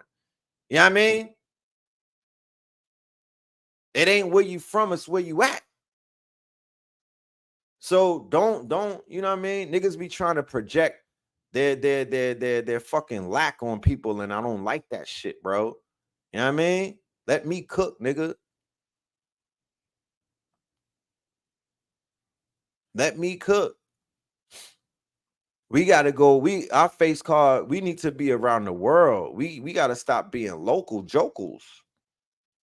We gotta stop being local jokers. The world is waiting for us.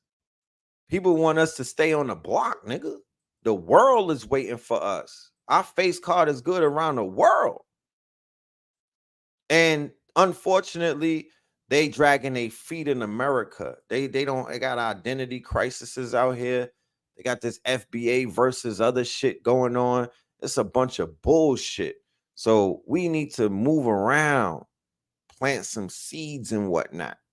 We need to move around and do some work. That's what we do. That's what we owe ourselves. And our ancestors was world leaders. Our ancestors were travelers. Our ancestors was navigators. We went all around the world, 7 seas. And then we got the internet, and niggas got the nerve to try to stay local. Fuck out of here with that. You niggas is limited. You know what I'm talking about? You niggas is limited. Y'all niggas is too comfortable, bro. I hate comfort. I hate comfort, bro. I like to be uncomfortable. I don't like comfort. I fuck a comfort zone, bro. It's not, you can't grow in a comfort zone. You can't challenge yourself in a comfort zone. You can't make breakthroughs in a comfort zone. So what happens is we'll go around, we'll do breakthroughs, and then niggas they'll feed off of us. They'll feed off of the energy that we bring back. And I'm like, we can't be doing that. You know what I mean? We can't be doing that. We got to open up the world. We got to get on some planes, and we got to go on some fact-finding missions. You feel me? We got to go on some fact-finding missions, and we got to open up businesses, and we got to open up opportunities around the world, because I'm just breaking it down. Hip-hop is a culture, and you are hip-hop. You wear it. It's in you, and it's not on you. We got work to do. We got to repair our image around the world. Our image is destroyed on a global scale. Shout out to Terrence Howard for at least helping with our image. Shout out to Cat Williams for helping with our image and whatnot. You know what I'm saying? We need a humongous shout out to Kevin Samuels for helping Black men in their image. That's what they're doing. They're helping to elevate our image. Shout out to Andre 3000 for helping to change our image. We're not just rappers. No, we play flutes. You know what I mean? Little John put out a meditation album. We're not just crunk rappers. We play instruments. Our image needs an upgrade because our stocks could be higher. You understand? Our stocks could be higher. You dig? Our stocks could be higher, but it's not. And it's because we are not proactively going around the world and setting a standard. Not as one or two, no, 100 of us. Fuck out of it. What are you niggas doing? What do you got that's so important, bro? The fuck is on your agenda that you can't move around? So the thing that I'm realizing and I'm seeing is that niggas is real entitled, privileged. They have this cocky ass, egotistical attitude that they done all of the work that needs to be done and nothing. You know what I mean? They don't. They're in a comfort zone.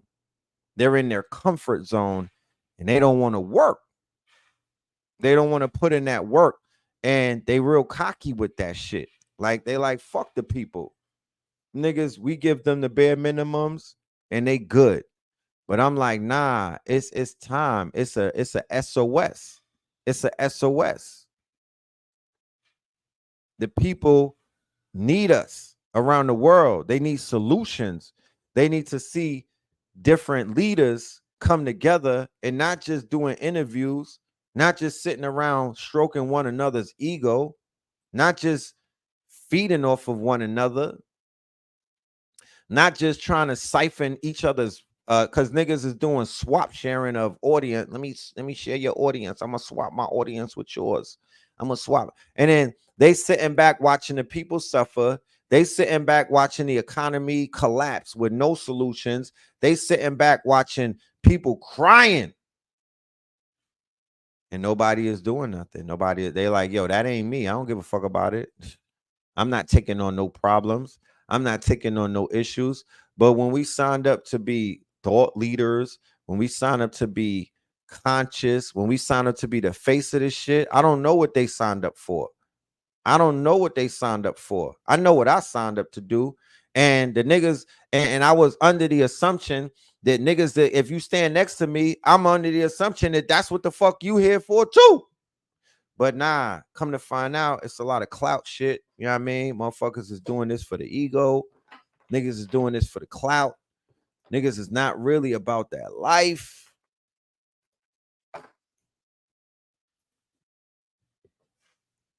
Somebody said, what link? The link for class number 4 tonight. Comment 4. We have a 1-month series that we were doing called American Gods at War. It's a part of a series that I've been doing for many years now. We're actually on episode number 8 or installment number 8. Yeah. So what we're doing is we're doing class number 4. It's the last class. It's 9 p.m. Eastern tonight, and we're gonna end it with a bang. Heavy research. You dig? Heavy research. We're not playing no lazy research or whatnot. We will be going in. And if you get the ticket today, you get class number 3 that we did last Sunday on us. You'll be able to get that on us. You feel me? So, unfortunately, YouTube has become a very censored place where you cannot teach. You can't get your information out the way that you want to. The way that I teach and the things that I teach about, of course, is something it's gonna make these people nervous. I don't teach regular, I'm not giving the regular lame shit. You feel me? I'm turning it up. I'm turning the fire up. So, of course, it's gonna cause some type of confusion with these people. But yeah, this is American Gods. You know what I'm saying?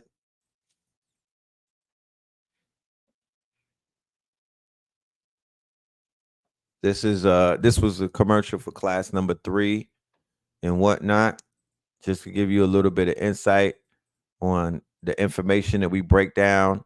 And we play a lot of videos, so you can't play that on Instagram or YouTube because they give you a strike. So we're on Zoom. behind a paywall. We're on Zoom where it's non-encrypted, so we could get away with teaching the way that we have to teach, because I can't teach on Instagram freely. I can't teach the way that I'm used to teaching, because they have a restriction on how deep or what we could put up there, copyrights and all of this crazy stuff. So we giving class. We're not just talking. We giving class. We doing deep research. We're breaking a lot of we're breaking through. We're having a lot of breakthroughs, and we giving people, the information.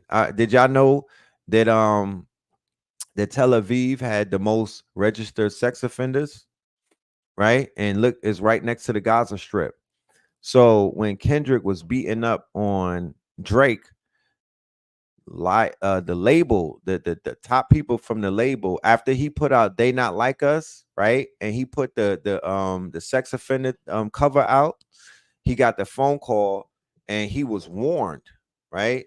At first they was pleading with him, then he was warned, you can't go any further, because he was basically opening up a can of worms.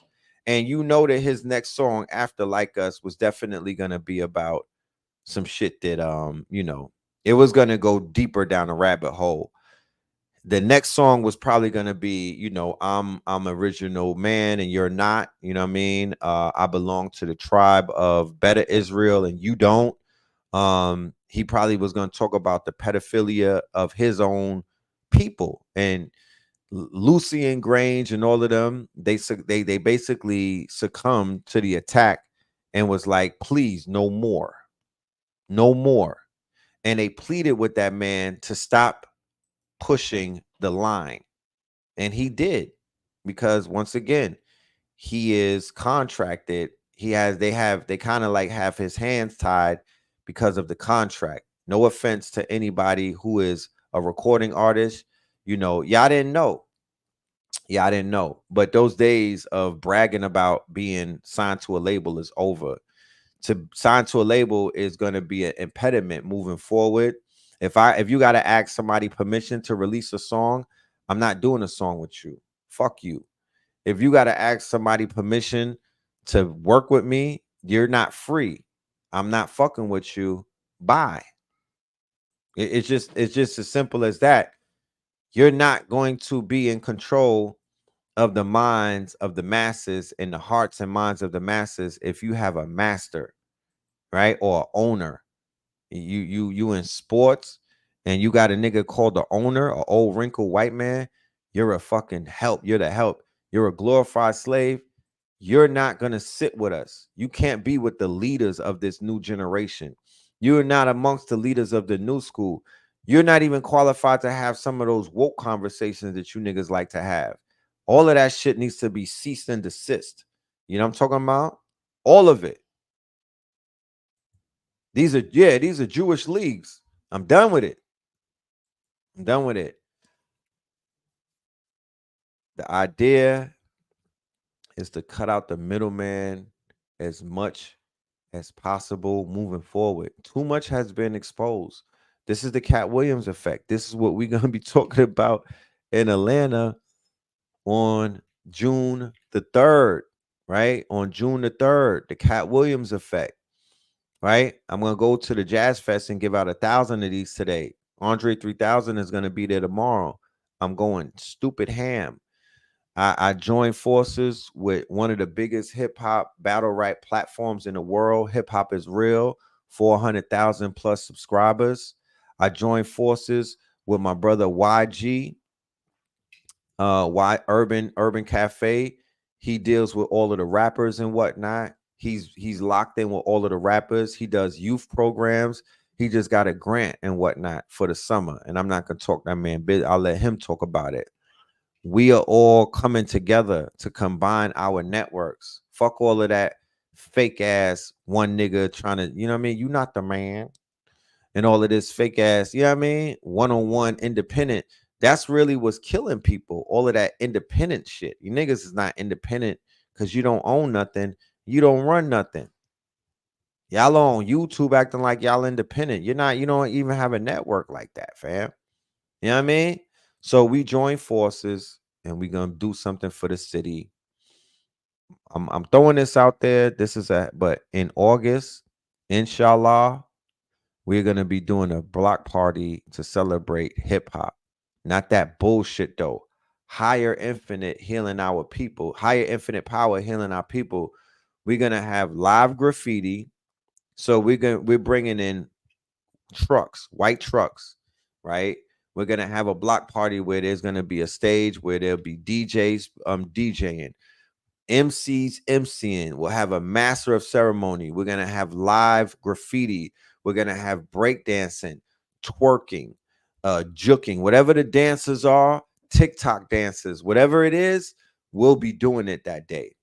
We're gonna have some marquee artists. I'm gonna announce those artists very soon, but they're gonna be top artists and whatnot.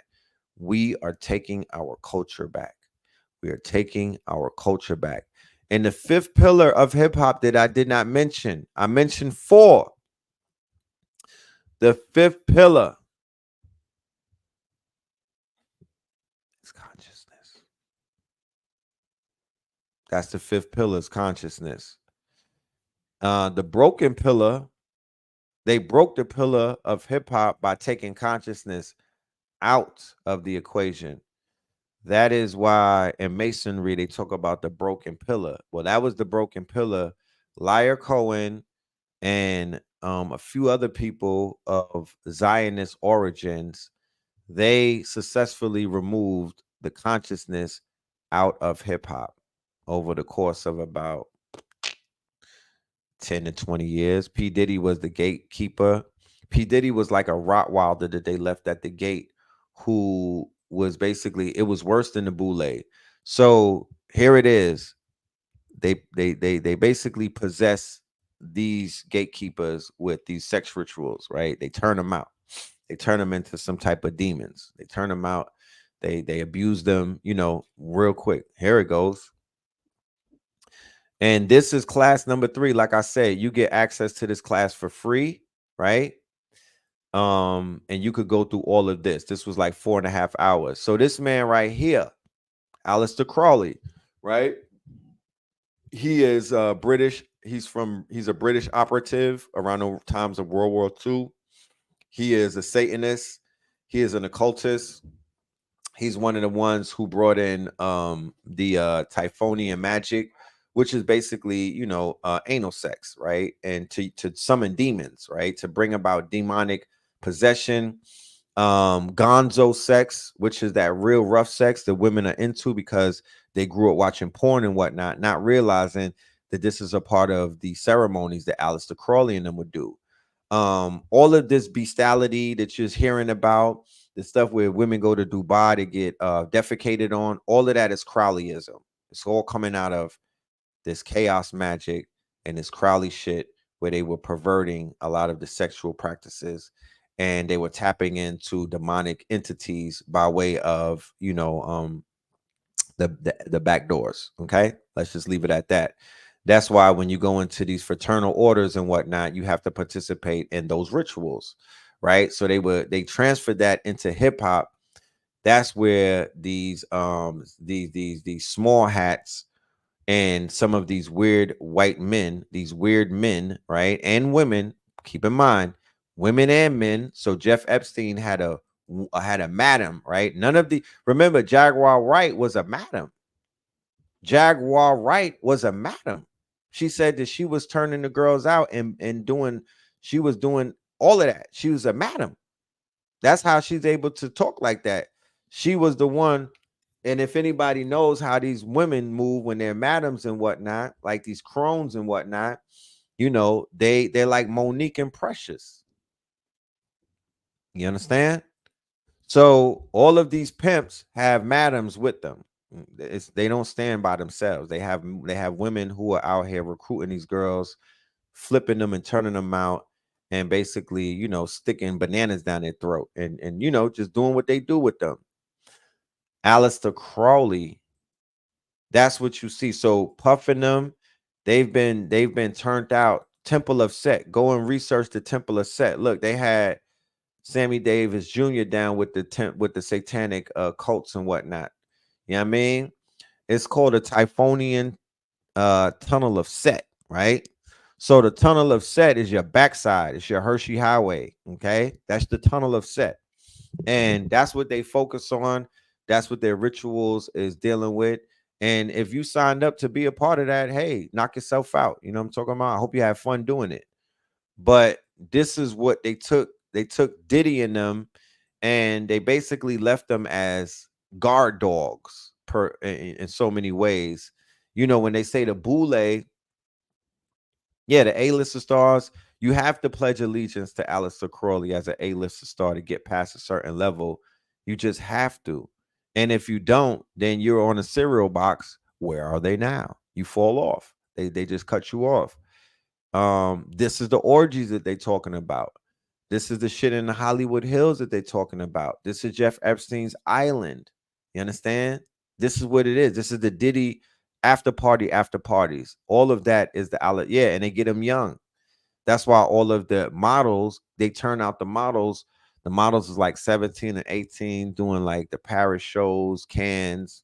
You know, they doing New York Fashion Week. They get them. Kimora Lee Simmons and all them. They get them. Her daughter, Kylie Jenner and them. They get them and they turn them out. You feel me? They get them and they turn them out. Yeah, Sexy Red is a madam. She's delivering the girls through the music and through the image. She's just a madam. Sukiana and Nicki Minaj, who just got arrested, right? In the airports. Because this is the hypocrisy of rap culture, right? Or what we call hip hop Inc. They was like, yo, Kendrick is taking it too far. You know, you had all of these shills of corporate media like Elliot Wilson, right? One of the biggest sellouts. You feel me? He let me down. He's such a hoe. You know what I'm talking about? Elliot Wilson is such a hoe. And all of New York media, they the biggest hoes on the planet, bro. They showed their fucking hand with this Drake shit, and they showed that they are shills for the machine. They said that Drake was taking it far, but Nicki Minaj said when she dissed Megan Thee Stallion, she would say, "You lying on your dead mama." She made that the hook. This fucking toxic queen, right? This fucking this demon, cause she's possessed. Feel me? Her man has possessed her. Whoever that nigga is, he's you know, he possessed her. Right? He possessed her. She has demons in her. Elliot Wilson is heavily compromised, and I have respect for him. She got locked up because she had some weed in Amsterdam, of all places. You know what I'm talking about? Yeah, he's her handler. And whatever demons, because he's possessed. If you look at that nigga, he has a permanent screw face. Something is wrong with him. I think that he was up north. You know, he just looks like one of those dudes. He looks like he would be at the Diddy party with Cat in the room with Cassie while Diddy is watching, because they was getting niggas like him with the screw face, the Nicki Minaj baby father. They was hiring gangbangers because the gangbangers will come and bang your shorty out. Gangbangers is on Backspace or on back pages for hire. I'm talking about Nicki. Nicki went ahead and dissed Meg Thee Stallion's mama, and all of you bird ass niggas was partying to that. You didn't have, and they had the caucasity that said that Kendrick was taking it too far. But this piece of shit right here, she actually did a whole diss song talking about a woman's dead mother. And nobody said, "Oh, nah, that's too much. Take that down. Oh, nah, she needs to stop." Oh. Gag City. That's Mag and Magog. I don't know who put. I think Phase One. Somebody put it out there that Gag City. She got some shit called Gag City. That's Mog and Magog or whatever that shit is in the Bible. She's possessed, and all of them girls, you know what I mean, running behind her with them clown ass fucking outfits on, they're possessed too. So she's possessing people through her toxicity. You know what I mean? Yeah, Barbara Bush was in the Crowley thing. I think Dr. Phil Valentine even said something about one of the Bushes being Crowley's babies, because the Barbara Bush was in the ceremonies. So I think George W. might have been either born through incest, or he may be a Crowley, you know, a Crowley baby. You know, we you know, we got to save our babies. We got to save these babies, you know, because the Crowley, the whole thing about Crowley was to take the children. His thing was about how to take the children using music, and how to take the children using popular culture. That's all Crowley right there. You know what I mean? And then Marilyn Manson and a few other people, they was running with that. But Crowley's whole thing is about catching the babies from 0 to 7 and indoctrinating them into what they call counterculture. The counterculture, right? Somebody said Barbara is Crowley's baby. She looks just like him. Okay, so yeah, I think they say, okay, so Barbara Bush was born from the Crowley orgies and whatnot, and then they had the W and all of them. Yeah. So yeah, she had the Roman as the alter ego, right? So she been possessed. Roman, what was the Roman shit? She was possessed by a Roman Polanski. When in Rome type shit, bitch dressed up. What? I'm so upset with Elliot Wilson. I told him too. I'm like, yo, I'm being nice and whatnot, but you are letting us down. You are the worst out of all of New York right now with the journalism. You trying to be young. You trying to keep up with these fucking with Kai Sinet and the streamers. You looks like you the biggest goofy on this planet right now. You dig? You the biggest goofy because you had double XL. You were real journalism. What the fuck happened to you, sir? Whatever happened to him. But anyway, I ain't even focusing on Elliot. He's done. All of New York media is done. It's all done. It's all done. It fell. It has fallen. You know what I mean? It has fallen, bro. So who is going to take their place? It's one thing to see things fall, but are we as a community even fashioning some replacements? Are we? Or are we just sitting around watching? Are we bringing up some of these younger media platforms and supporting them and giving them our support? You got to withdraw your support and give. You can't obey two masters. You can't worship two gods. You know what I mean? So niggas is towing the line and they're not solid right now. They're not solid. They don't stand on nothing. Niggas is flowing, they blowing in the wind like dandelions. They don't have no strong feet. Niggas is skipping leg day. So yesterday, I was talking to a spiritualist at the block party. She does exorcisms and whatnot, and she does demonic work on people. And she said in Atlanta, she hasn't come across so many weak men with no legs, right? She said the legs are weak. All of the men in Atlanta have weak legs. They don't have foundation in Atlanta. And I said, yeah, because this town is run off of lust. And the men are losing they're losing the battle with their lower selves in Atlanta. So they don't have legs. They're skipping spiritual leg day. They're not standing on anything because everybody's legs is out because their lower self. This is sacrilegious Sundays. They're not in control of their lust. You living in Atlanta, this is a very lustful place. She said nobody has legs, yo. They don't have legs. She said she travels to different states, and Atlanta is the worst right now in terms of the possession. She says she's done so many exorcisms in Atlanta that she's tired. What's going on? You know what I mean? What the fuck is happening? No legs. They so if you don't have no legs, you don't got no foundation. You could be moved around easily. You could be blown into the wind. You could be taken over. You could be seduced by demons. For real, because you cannot, you're nobody is standing on discipline. They're not making discipline the number one.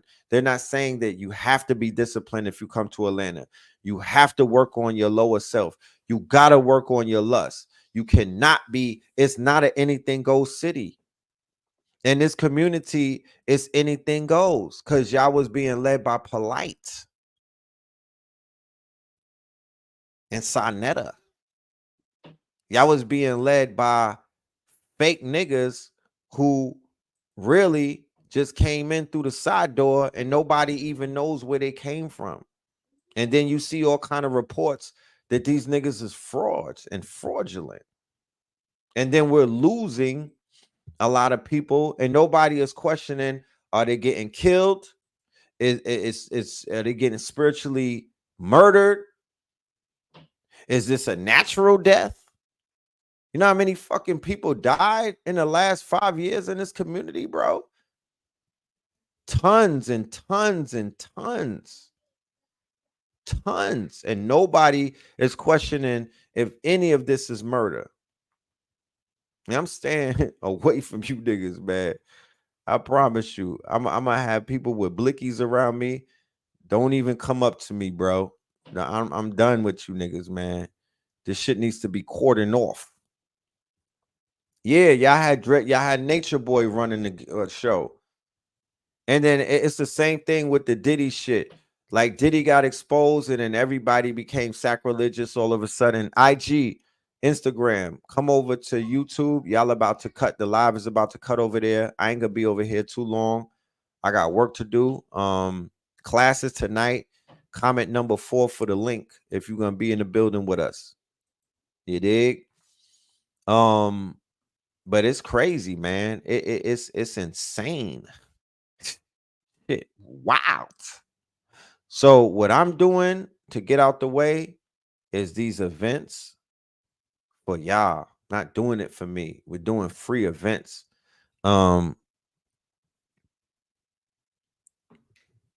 Crazy. I've been wondering where Polite been, just disappeared. See? Yeah, the nigga's in jail. How you didn't know that? The nigga's in jail for rape. How you didn't know that? Who was Nikki's husbands in the street? One of these fake gangsters causing problems in his community and not doing nothing but that. You know? So it's crazy, man. It's crazy. There needs to be some type of correction. Don't ever come out here thinking anything is sweet because I promise you it's not. It's not. And until we ready to have these uncomfortable conversations, I'm of the understanding that people is just faking it. You know what I mean? I'm just at the conclusion that it's a lot of fakery going on and motherfuckers don't want to have uncomfortable conversations. They want to go the safe route. And it's not time for the safe route anymore. You know what I mean? It's time for the uncomfortable conversations about what's going on, where we going with this shit, what we doing with this shit, and how we gonna handle this shit. You know what I mean? Do certain people need to separate themselves from one another? Do certain friendships need to end? Do certain partnerships need to cease? Like, we need a reboot. We need a reboot. Real talk. Yeah, smile in your face type of niggas. Frenemies. You know what I'm talking about? Frenemies. So we need a reboot because the journey, the mission is the mission. The mission is bigger than any of us. I signed up for the mission. You know what I mean? I sacrificed everything for the mission. I literally sacrificed everything for this mission because I was like, I'm gonna ride this shit. You know what I mean? And this is my, this is my second life. I already lived a whole life before this. You know what I'm talking about? I already lived a whole life before this. This is the second fucking phase. You know? Somebody said Atlanta officially. I was in Atlanta in 2011 and I left right at the beginning of 2012, right? I remember Atlanta in 2011. I used to live right there in the Skylofts, right there in the West End. I remember Atlanta. This is early Tassilis. Feel me? It was a lot different out here. I was in a relationship with a sister by the name of Imina, right? We was rocking. And, we would, at one point we was inseparable. And we would just, she would hit me to certain things. I would see certain things. I was learning certain things. But Atlanta was a lot different, yo. It was a lot different. You feel me? It was a lot different. And I was telling people in New York, yo, I need to come to Atlanta. Atlanta's the shit. Atlanta is lit. Atlanta is this. I think Sinetta came out here a few times. He finally got up and he saw it with his own eyes and whatnot. That's back when your man, what was that nigga name?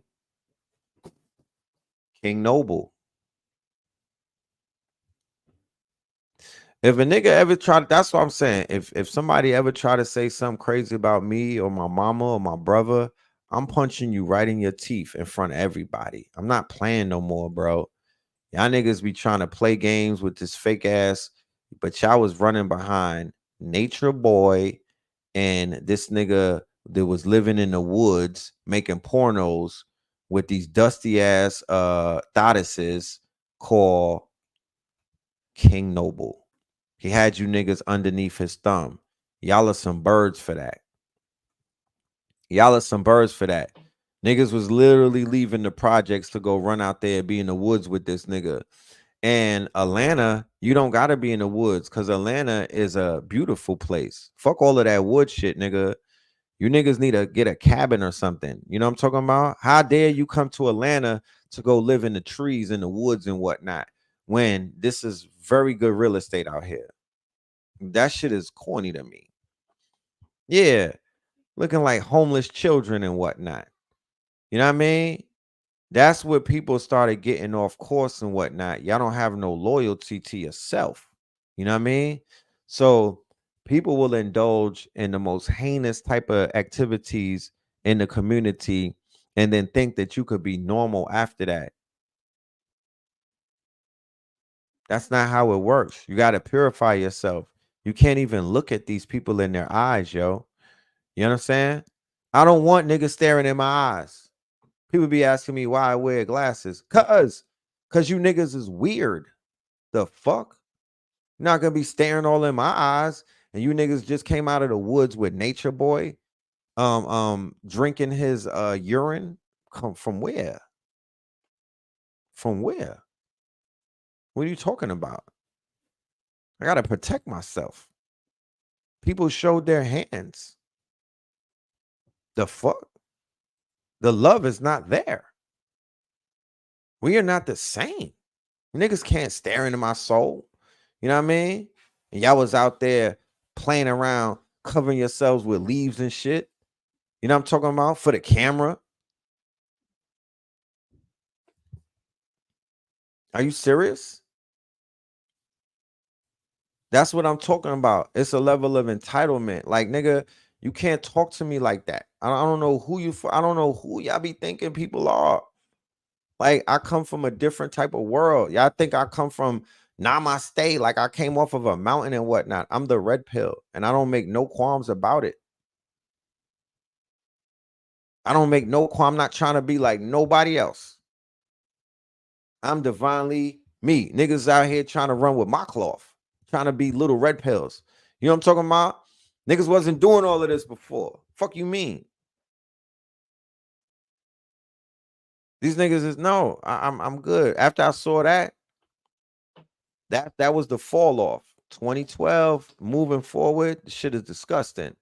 It's become a rest haven for weirdos.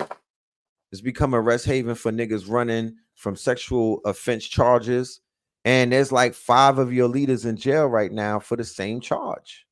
So, you know what I mean? Freaky, yes, there's a bunch of 69 guards and whatnot. But the thing is this, and I'm seeing it with the Diddy shit. I saw Kenny Burns. They used to call this nigga Little Diddy. He's a promoter out of DC. Kenny Burns, light-skinned nigga. He running around on EYL trying to throw Puff Daddy under the bus. Nigga, you were Little Diddy. Why are y'all trying to change history? This whole revisionist history that I'm seeing take place is so sad and sorry. You're just gonna get documentaries made on you, bro. Keep talking. Even with EYL.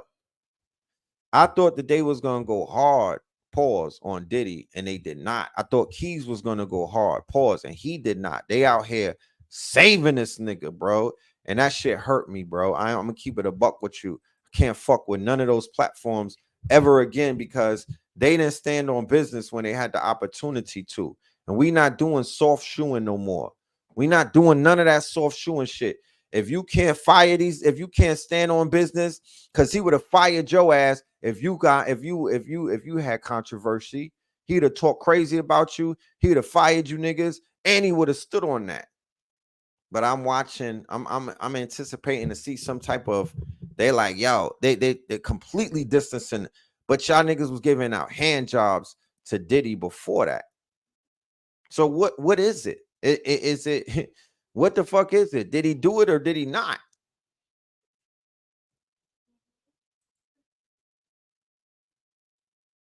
Did he do it or did he not?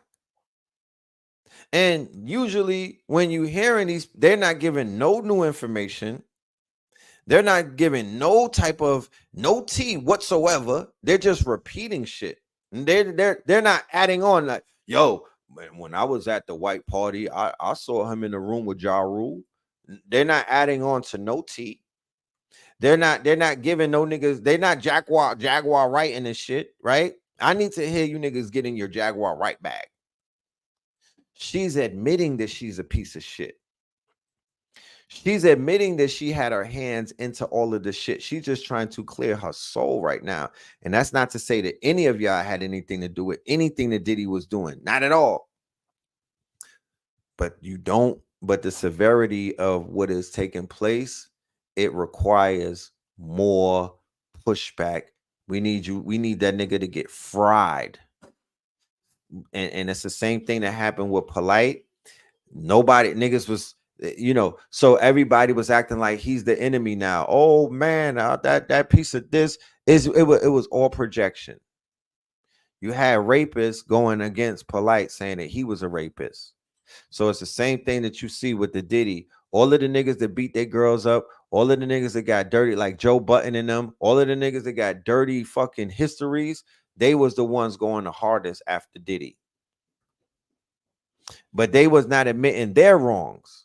So they're using certain people as punching bags. They're using certain people to dump their quote unquote their wickedness into to make it look like it's him. It's him. He did it. He did it. Yeah. Let's burn him at the stake. Let's get rid of him. Let's put him on the electric chair. No, nigga. Take it a little bit deeper and admit your wrongs. Admit that you enabled him. Admit that you niggas is little ditties and whatnot. You'll never hear that.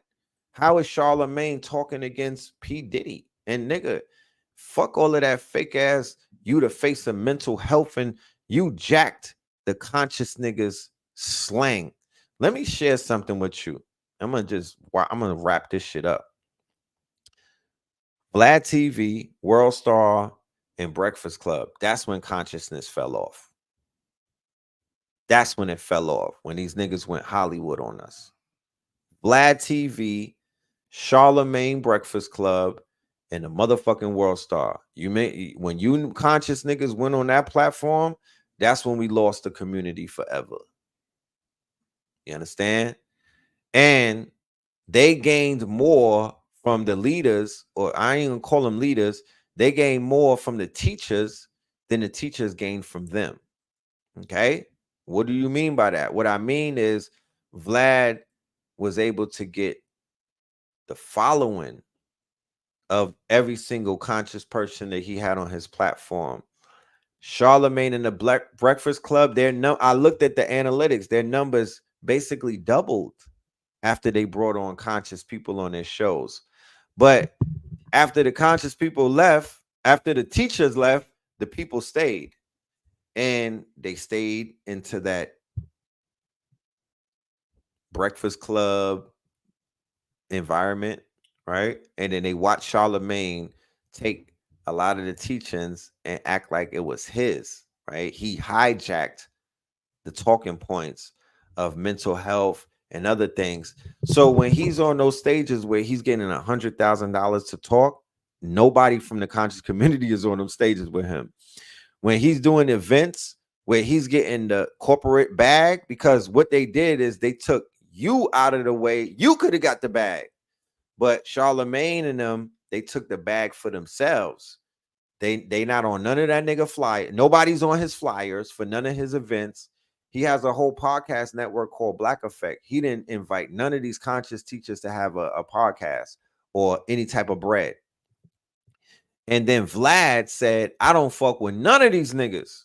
Vlad threw every single one of them under the bus, right? But Vlad, he gained followers and he gained support because people thought that he was cool because he had Umar, Polite, Nori, who else? You name it. Whoever y'all seen sitting up on these niggas' platforms, right? Keep keying, right? Smiling and beguiling, right? They don't even go in on Vlad. None of these niggas really even go in on him. They don't even go in on none of this shit. They're not vocal like that. They're trying to get a fucking slot, bro. These niggas still trying to get a slot. So who won? Who benefited in those years when all of these niggas went on these platforms to do their little dance, right? Who won? Because the only way that Polite was able to breathe after we pushed this nigga out the community, the only way that he was able to recreate himself is because he went on the Breakfast Club and he went on Vlad, meaning that he's getting millions of people who don't even know about the conscious community. They don't know about red and blue. He had a whole new group of people to exploit. That's how he stayed alive. He was dead in New York. He never did a lecture after he got outed, after we put him on blast, after we was like, fam, that shit is not rocking over here no more. We not fucking with you. We brought you in. So we gonna be the ones to take you out. Nobody could, Sinetta, nobody could have taken him out because none of them niggas brought him in. King Simon and Red Pill and Blue Pill through Know the Ledge Radio, we helped usher him, and we brought in many people. It's not just Polite. We brought Sabi to the community. The fuck? We brought Sabi to the conscious community. Not to say that he wasn't out and people didn't know about him. He was doing lectures, but he was not going on none of those other platforms. You cannot find Sabi on any of these platforms that you niggas is into these days. He would not do it. He came on Know the Ledge Radio, our second show. That was his entry into, because when I say conscious community, what I mean is young people that are into not you old niggas, not the elders. Y'all had your own movement. Y'all had your own wave and whatnot. And we're talking about hip-hop consciousness. That's what I'm referring to. Consciousness that had a hip-hop swing to it, where we was cursing, where we was able to wear what we wanted to wear, where we had a certain type of disposition. Yeah, that's the hip-hop that I'm referring to. You feel me? That's hip-hop. That was what we was into. You know what I mean? Street consciousness. Niggas wearing do-rags and whatnot. You know what I'm talking about? Getting on stage, we had a certain algorithm in the way that we moved and whatnot, hand movements, all of this. A.A. Rashid in 2016 was the first youth teacher to really grace the big stage. You know what I mean? And he set it off and he kicked it off. And that was the beginning of consciousness for the youth on the stage, not in the audience, because I was in the audience. No, matter of fact, it wasn't. It was 2006. I'm sorry, not 16. 2006. A Rashid comes home. He writes 3 books. He's doing 10 years, right? 10 years for robbery. He writes 3 books behind the wall. We have people who are correctional officers who are also promoters who are basically bringing lectures to the community, right? I opened the productions. Black Dot was one of the promoters, and a brother who we call Christ, right? He was a promoter, but he was also a CO, right? From the hood. And he was able to get A.A. Rashid's books into the hands of Dr. Phil Valentine. And Dr. Phil Valentine was blown away. And he was like, wow, this brother is deep. And Bobby read it. And Bobby, what? Man, they said when he comes home, he's going to open up for us. Now, what people might not realize is that before YouTube, to be on the stage at LIU was one of the biggest quote unquote accomplishments for a young Black man, bigger than getting on an Apollo stage, bigger than being in Madison Square Garden. I shit you not. It's been a long time since then. So a lot of things have been lost in translation, but that was the biggest honor to open up for the master teachers. This is before YouTube. This is before, I think, Blog Talk, really. Yeah, Blog Talk came. We started our Blog Talk in 2009, January the 4th. No, January the 1st, I believe. No, January the 8th. No, Drew Ali's date. And AA came in 2006, right? He helped discover a few people. I ain't gonna say the names of them because them niggas is moist and they get upset when I say that A.A. Rashid brought you niggas in. Niggas get upset. So I'm gonna just leave that to, whatever. You know what I mean? Fuck you niggas. And after AA, it was a few other people, and then me and Blue came in 2009, and it's been up ever since then. You know what I'm talking about? It's been up ever since then. But AA literally came home, got on that stage after doing 10 years and rocked that shit. He brought a new energy that the community didn't even know that they needed. But the elders was ready to, Phil Valentine was ready to retire. Bobby was ready to retire. They was asking for somebody to take their place. And around 2013, they started that process of shifting the ownership, or elders for counsel, youth for war. So they was like, yo, this YouTube shit is coming, this digital shit is coming. We don't know about this stuff. I remember they was telling us to stay away from the computer. They was telling us don't get on the internet. The computer internet is evil. That's what they were saying. So when they saw that we were more digital than anything, that we were part of a new dimension, they was like, y'all got it from here. And then we took it from there. So everybody has a beginning. There's beginnings to this shit. Nothing just came out of nowhere. You know what I mean? They took Panic's page. Yeah, Rise and Power to Panic, man. You know what I mean? Because Panic was featured prominently back in those days as well. I don't know if y'all listened heavily to what he talked about, but Panic was at war with us back in those days because Panic was Team Bobby and we was Team Phil.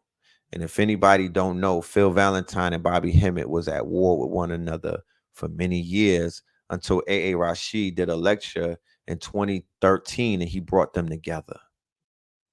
It might have been 2012. No, it was during the Obama run. It was 2008 or 9, I believe. A.A. Rashid brought them to LIU.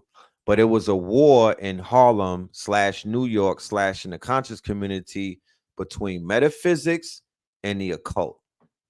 Nobody, I mean, I ain't gonna say that nobody talks about it because they do. Panic talks about it. Panic talks about it. He doesn't hide that. He didn't hide that truth. that he couldn't stand niggas for, you know, that there was animosity on both sides, you know, over it wasn't a North versus South thing. Nah, it wasn't even like that. It was metaphysics versus occult. And then then it turned to Moors versus RBG. So that's the whole thing. Moors was me. The Moors was like what we was doing. I see a few other people, you know, I think Ali Muhammad and was standing on the Moor shit. And then Sanetta was RBG. And then he brought Sarah Sutton and a few other people into the fold. Natural Tahuti, who originally, you know, Natural Tahuti was a customer. You know what I mean? Natural Tahuti was a customer.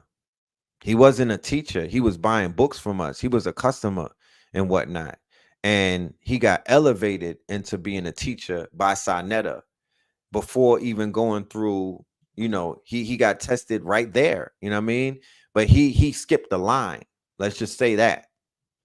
He skipped the line and he got put on. And he's doing 40 years right now. You feel me? He's doing 40 years in Pennsylvania. So shout out to that brother who brought the Black woman is God to the community. But I think he got used as a pawn in this war that took place between the RBG and the Moors. It was a war of ideas and concepts, because if the Moors if the Moors won the war in Harlem, there would have been a Moorish takeover. And then that RBG shit kind of would have got just because it was given that around 2007 and 8 with the rise of Moorish information, that they were drowning out all of the older information. And because because consciousness was a business back then, it was about the DVD business. Think Netflix, think Blockbusters. Think Netflix, think Blockbusters. It was a business, a multi-million-dollar business. And certain people's business was being threatened because if the ideology of the Moors was to take over, then all of that shit that you were selling, you couldn't sell it anymore. You couldn't pimp that no more. So that's where it was like, we got to go to war now. And the war, you saw the war with SETI versus Alim. That's the war. That was the war. That was the battle that was going to prove all the whole thing. But they set Alim up. They set him up. He didn't even know what he was walking into because he wasn't from New York. And like I said, you had to be in New York to understand the politics of everything that was going on in New York. If you from out of town coming into New York, it's like me going into LA, right? Trying to battle for the Bloods. Nigga, I'm coming from New York to LA to stand up for the Bloods when that's in their homeland, and that's how that was. You came to New York to represent for the Moors, but you got set up by the Moors because there was Moors that was scared to battle Sarah Sut and Seti. I'm not gonna say their names, but you should know who it is. They was petrified, and they was like, nah, let Alim do it. And it was like, nah, but Alim is not a debater. Alim is not qualified. He don't fight like that. He's not a fighter. You're putting him in a ring with a fucking pit bull. Seti was calling for the death of niggas, bro. And niggas was like ready to kill for him. This shit was real, bro. It was not no internet shit. It was up, bro. It was real beef at one point. So it was like, why would you set the Alim's teaching style? He's not a warrior scholar. He's not a warrior scholar. You can't put this man in front of this. This nigga's a warrior scholar. He's coming to kill something. So he got killed. He got bodied in the ring. And that was a sad day in consciousness. You know what I'm talking about? And nigga, I had to go to Miami for the weekend to just, I had to get in the water, my nigga, because that was, my wife was like, at that time, she was like, yeah, you got to get away because this shit is taking a toll on you. because I was investing in it because it was war. It was war, you know? And that shit brought the RBG back into the front, and it brought charlatans into the mix, right? It strengthened the charlatans, and then the community got they got your lunch money taken, you got robbed, you got washed up, and you got everything that was, you got everything that happened to the community from that point on was kind of like, hands up. Like, what could we do? We tried to stop it. We tried our best, you know what I mean? And then fast forward, so this is 2009, and me and Sinetta don't talk, we don't rock, I don't fuck with them, we having wars in the streets and everything, but we have to work next to each other every day. Think about that. Think about that. So the four people who I could say, if you ever want to know anything about the conscious community, if these four is not talking about it, then nobody is talking about it. Red pill, blue pill, Nova Felder, Sutek. His name is Jack. Sutek, right? And Sinetta. Those are the five people that was in Harlem on 125th Street every fucking day. And blue pill wasn't there every day. Jack, everybody else is dead or may transition and whatnot. And then everybody else is just a co-star in that movie. You understand? You're just a co-star. You was not there. You wasn't there every day. You was not, your hands wasn't a part of the motherfucking pot. Your energy was not drawing people out there to do what was being done. That's not your energy. Okay? So we're going to nip that right in the bud. And me and Blue, we started doing the street interviews with other platforms, and was brought an element that nobody has matched to this fucking day. You know what I mean? So with Black Magic, we start doing the street interviews with him.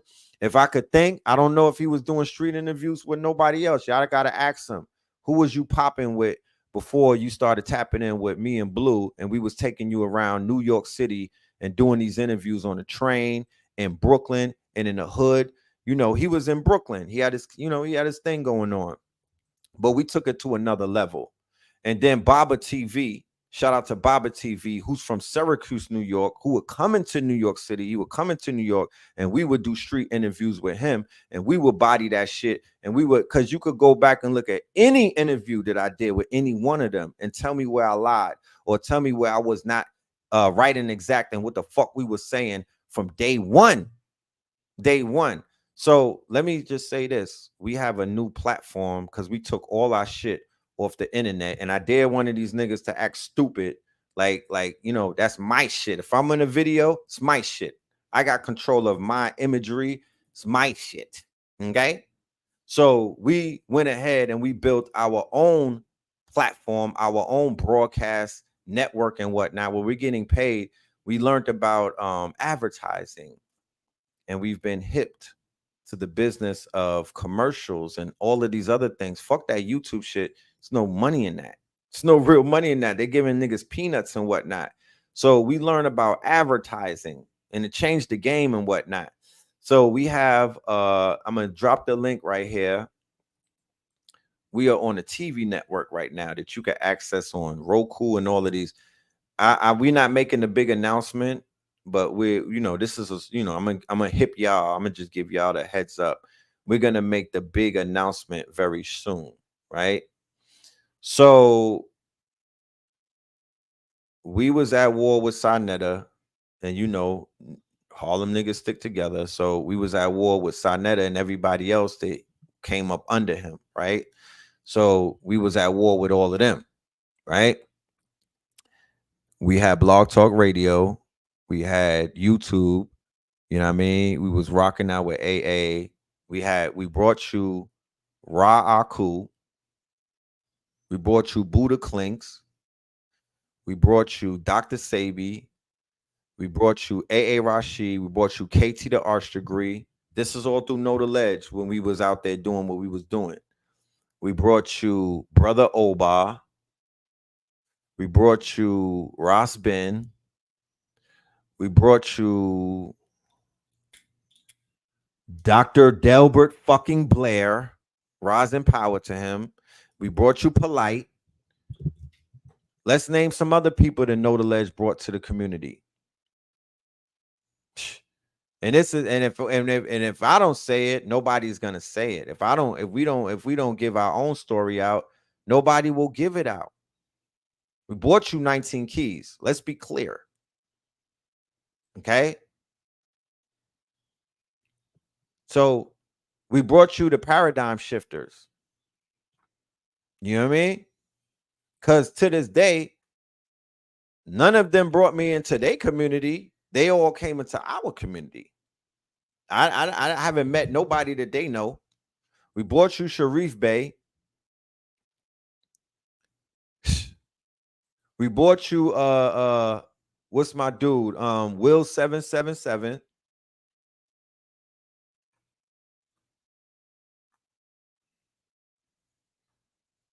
Like we was literally on board. We was platforming the legends, bro. This is Know the Ledge Radio on Blog Talk Radio. When people didn't even know how we looked, they just heard the music. We brought you Destiny Grind, which is quote unquote smoke and grow rich, right? We brought you Noble and Pooh. Shout out to him. We brought you Chicago Crypto Block Bully. Like, what are we talking about? But y'all see them, this is who we brought. And this is all facts. If I'm capping, somebody say something. If I'm capping, I don't got to cap. I'm giving you the truth. Like, I'm just giving you the truth, the way that it is. Other people would try to change it, but I'm literally giving you the truth. You feel me? And thankfully, we got people in the building who've been down and they not disillusioned, but they know what it. Yeah, Human. Shout out to Human. We brought you Human.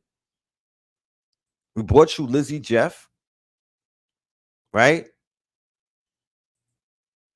I don't even get thank yous from certain people when we help expand networks. You know what I'm talking about? We brought you Ra Omar.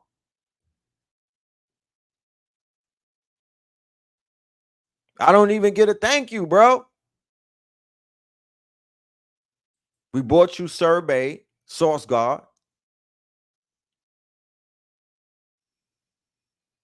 We brought you Al Kibalon.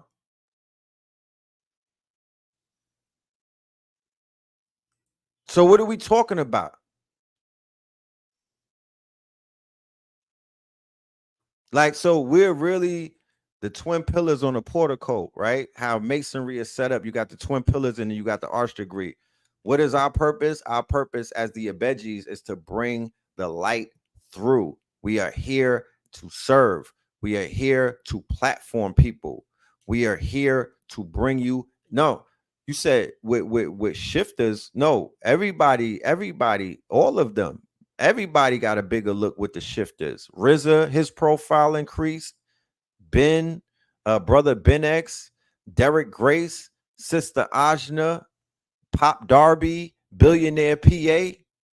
Everybody's when we came together, we was like, yo, this is why we doing it. Cause we gonna blow this shit the fuck up. Literally, that's after I stopped fucking with Conscious Community 1.0. That's when I broke away from Sinetta and everything, and I broke away from that Harlem shit. And what the paradigm shifters is, that's the new.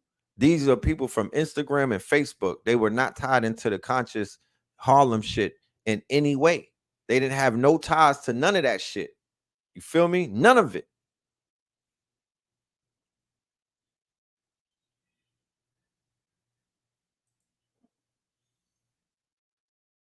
And shout out to all of them. So there's more people. I'm just, sometimes it escapes because I gotta write it out. But this is what Know the Ledge has to offer to our community, whether you know it or not, because most of my work is done behind the camera. You know what I mean?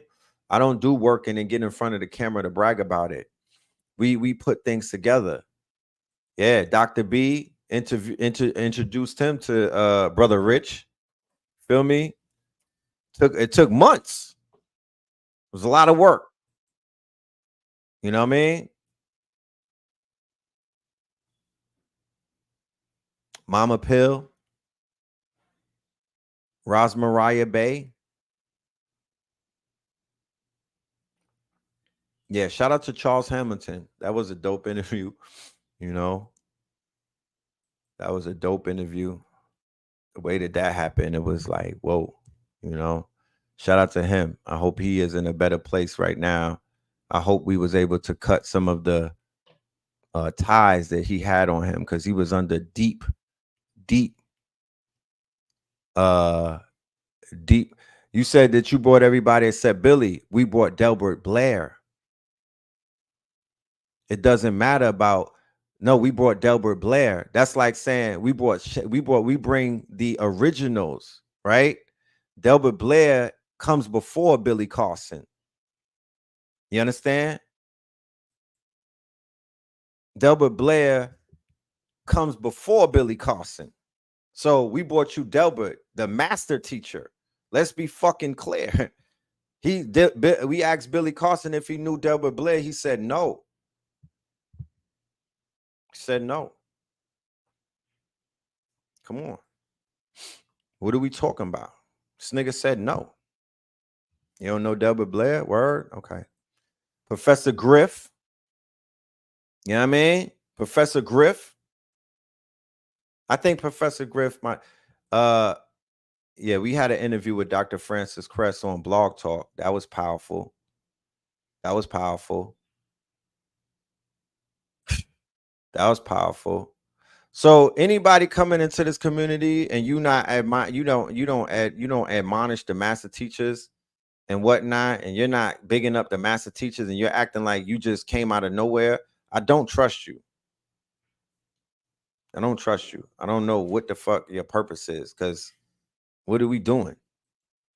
Like, I'll never come into no community and act like I don't know who the master teachers are. That's cap, nigga. Fuck out of here with that. I don't know what that's about. I don't know what that's about. But shout out to Dr. Delbert Blair, who Polite had a hand in his demise. Polite was one of the reasons why Dr. Delbert Blair is not here. You know what I'm talking about? You know what I mean? Shout out to Dr. Delbert Blair. He got stranded in New York after a Polite lecture, and he basically started spiraling from that point in his health. You know what I mean? And Polite was involved in that. All of the promoters who brought Dr. Delbert Blair to New York and left them stranded, and he made transition shortly after that. And they don't like talking about that. But when y'all see King Simon, ask him about that story. You feel me? Ask him about that story about when niggas shitted on Dr. Delbert Blair, had Dr. Delbert Blair calling up my phone, asking me for help. You feel me? Asking me for help because he got shitted on by this whole ass nigga and his family and his community. And he came out here trusting him. Yeah. Ask him about that. He had fucking gout. He had all kind of health issues, and they left him stranded. Brought you Ross Ben. Shout out to Ross Ben. Brought you Ross Ben. Okay. And this is before 2012. Most of these people that I'm talking about, this is before 2012. Before everybody was in student and study mode and whatnot. You know?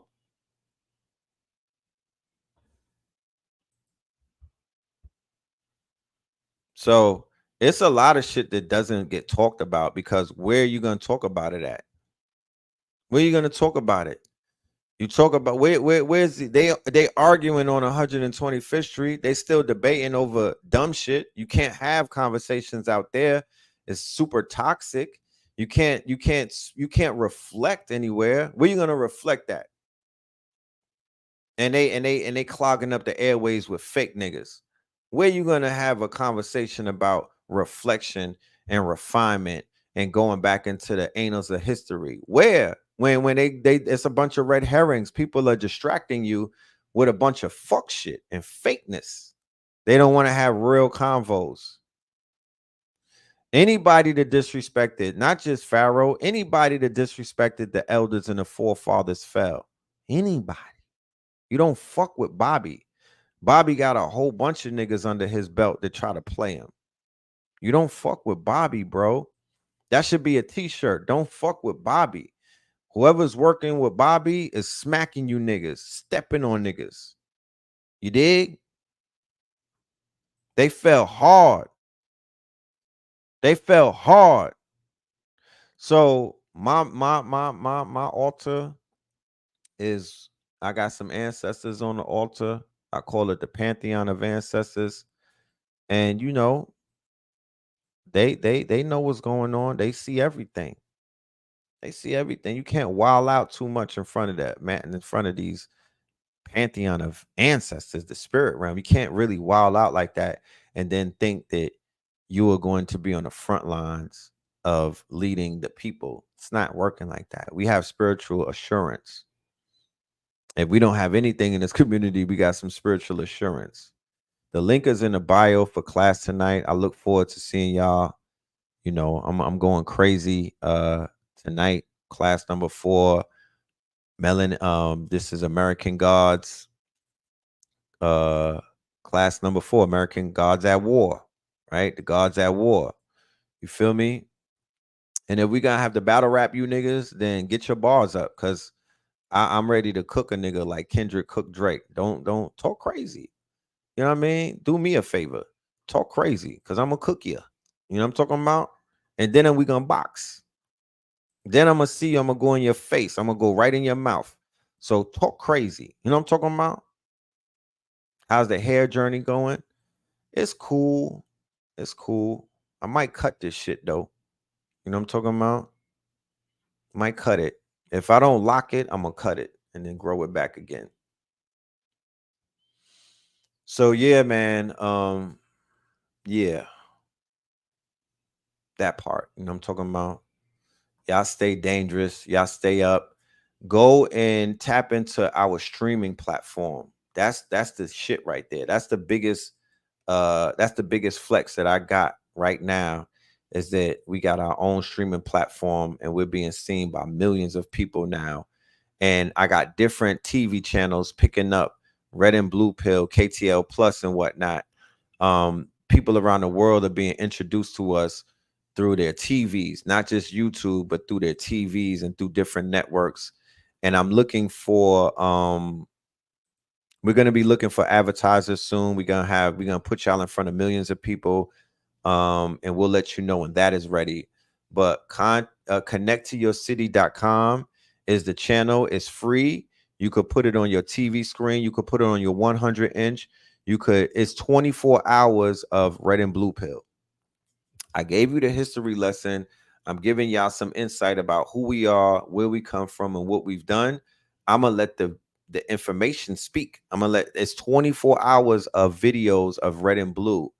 Go and check it out so you could get familiar with the archive. So whatever YouTube took from us, we gained it. And fuck YouTube. You know what I mean? Because they don't even deserve my archives. They did me a favor. This shit is too saucy for YouTube as it is.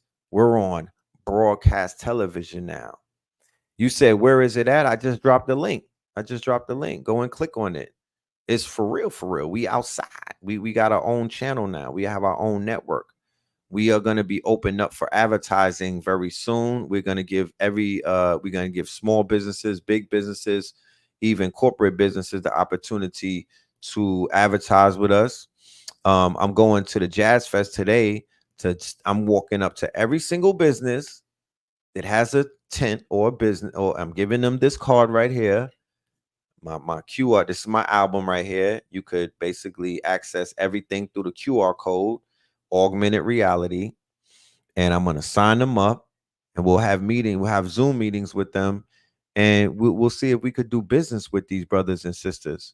But it's time to take this shit to another level. It's bigger than YouTube. It's bigger than IG. It's bigger than Meta. It's bigger than any of these small hat owned platforms. I say burn them to the ground, F them all. It's time to evolve, right? Same way that we evolved, we brought evolution to this community through the technology. Same way that we jumped from Facebook, then we went into YouTube, and then we went into Blog Talk, and then we came back to YouTube, and then we went into other realms, IG, TikTok, all of that. Now it's time to move up the ladder to something more divine. That part, you know what I mean? And that's where we at right here with our network. And yes, it is called KTL Plus. That is the network, KTL Plus. If you scroll down on connect to your city, you're gonna see KTL Plus. That is our channel, 24 hours programming, 24 hours programming. And we got a radio station coming. Look out for that.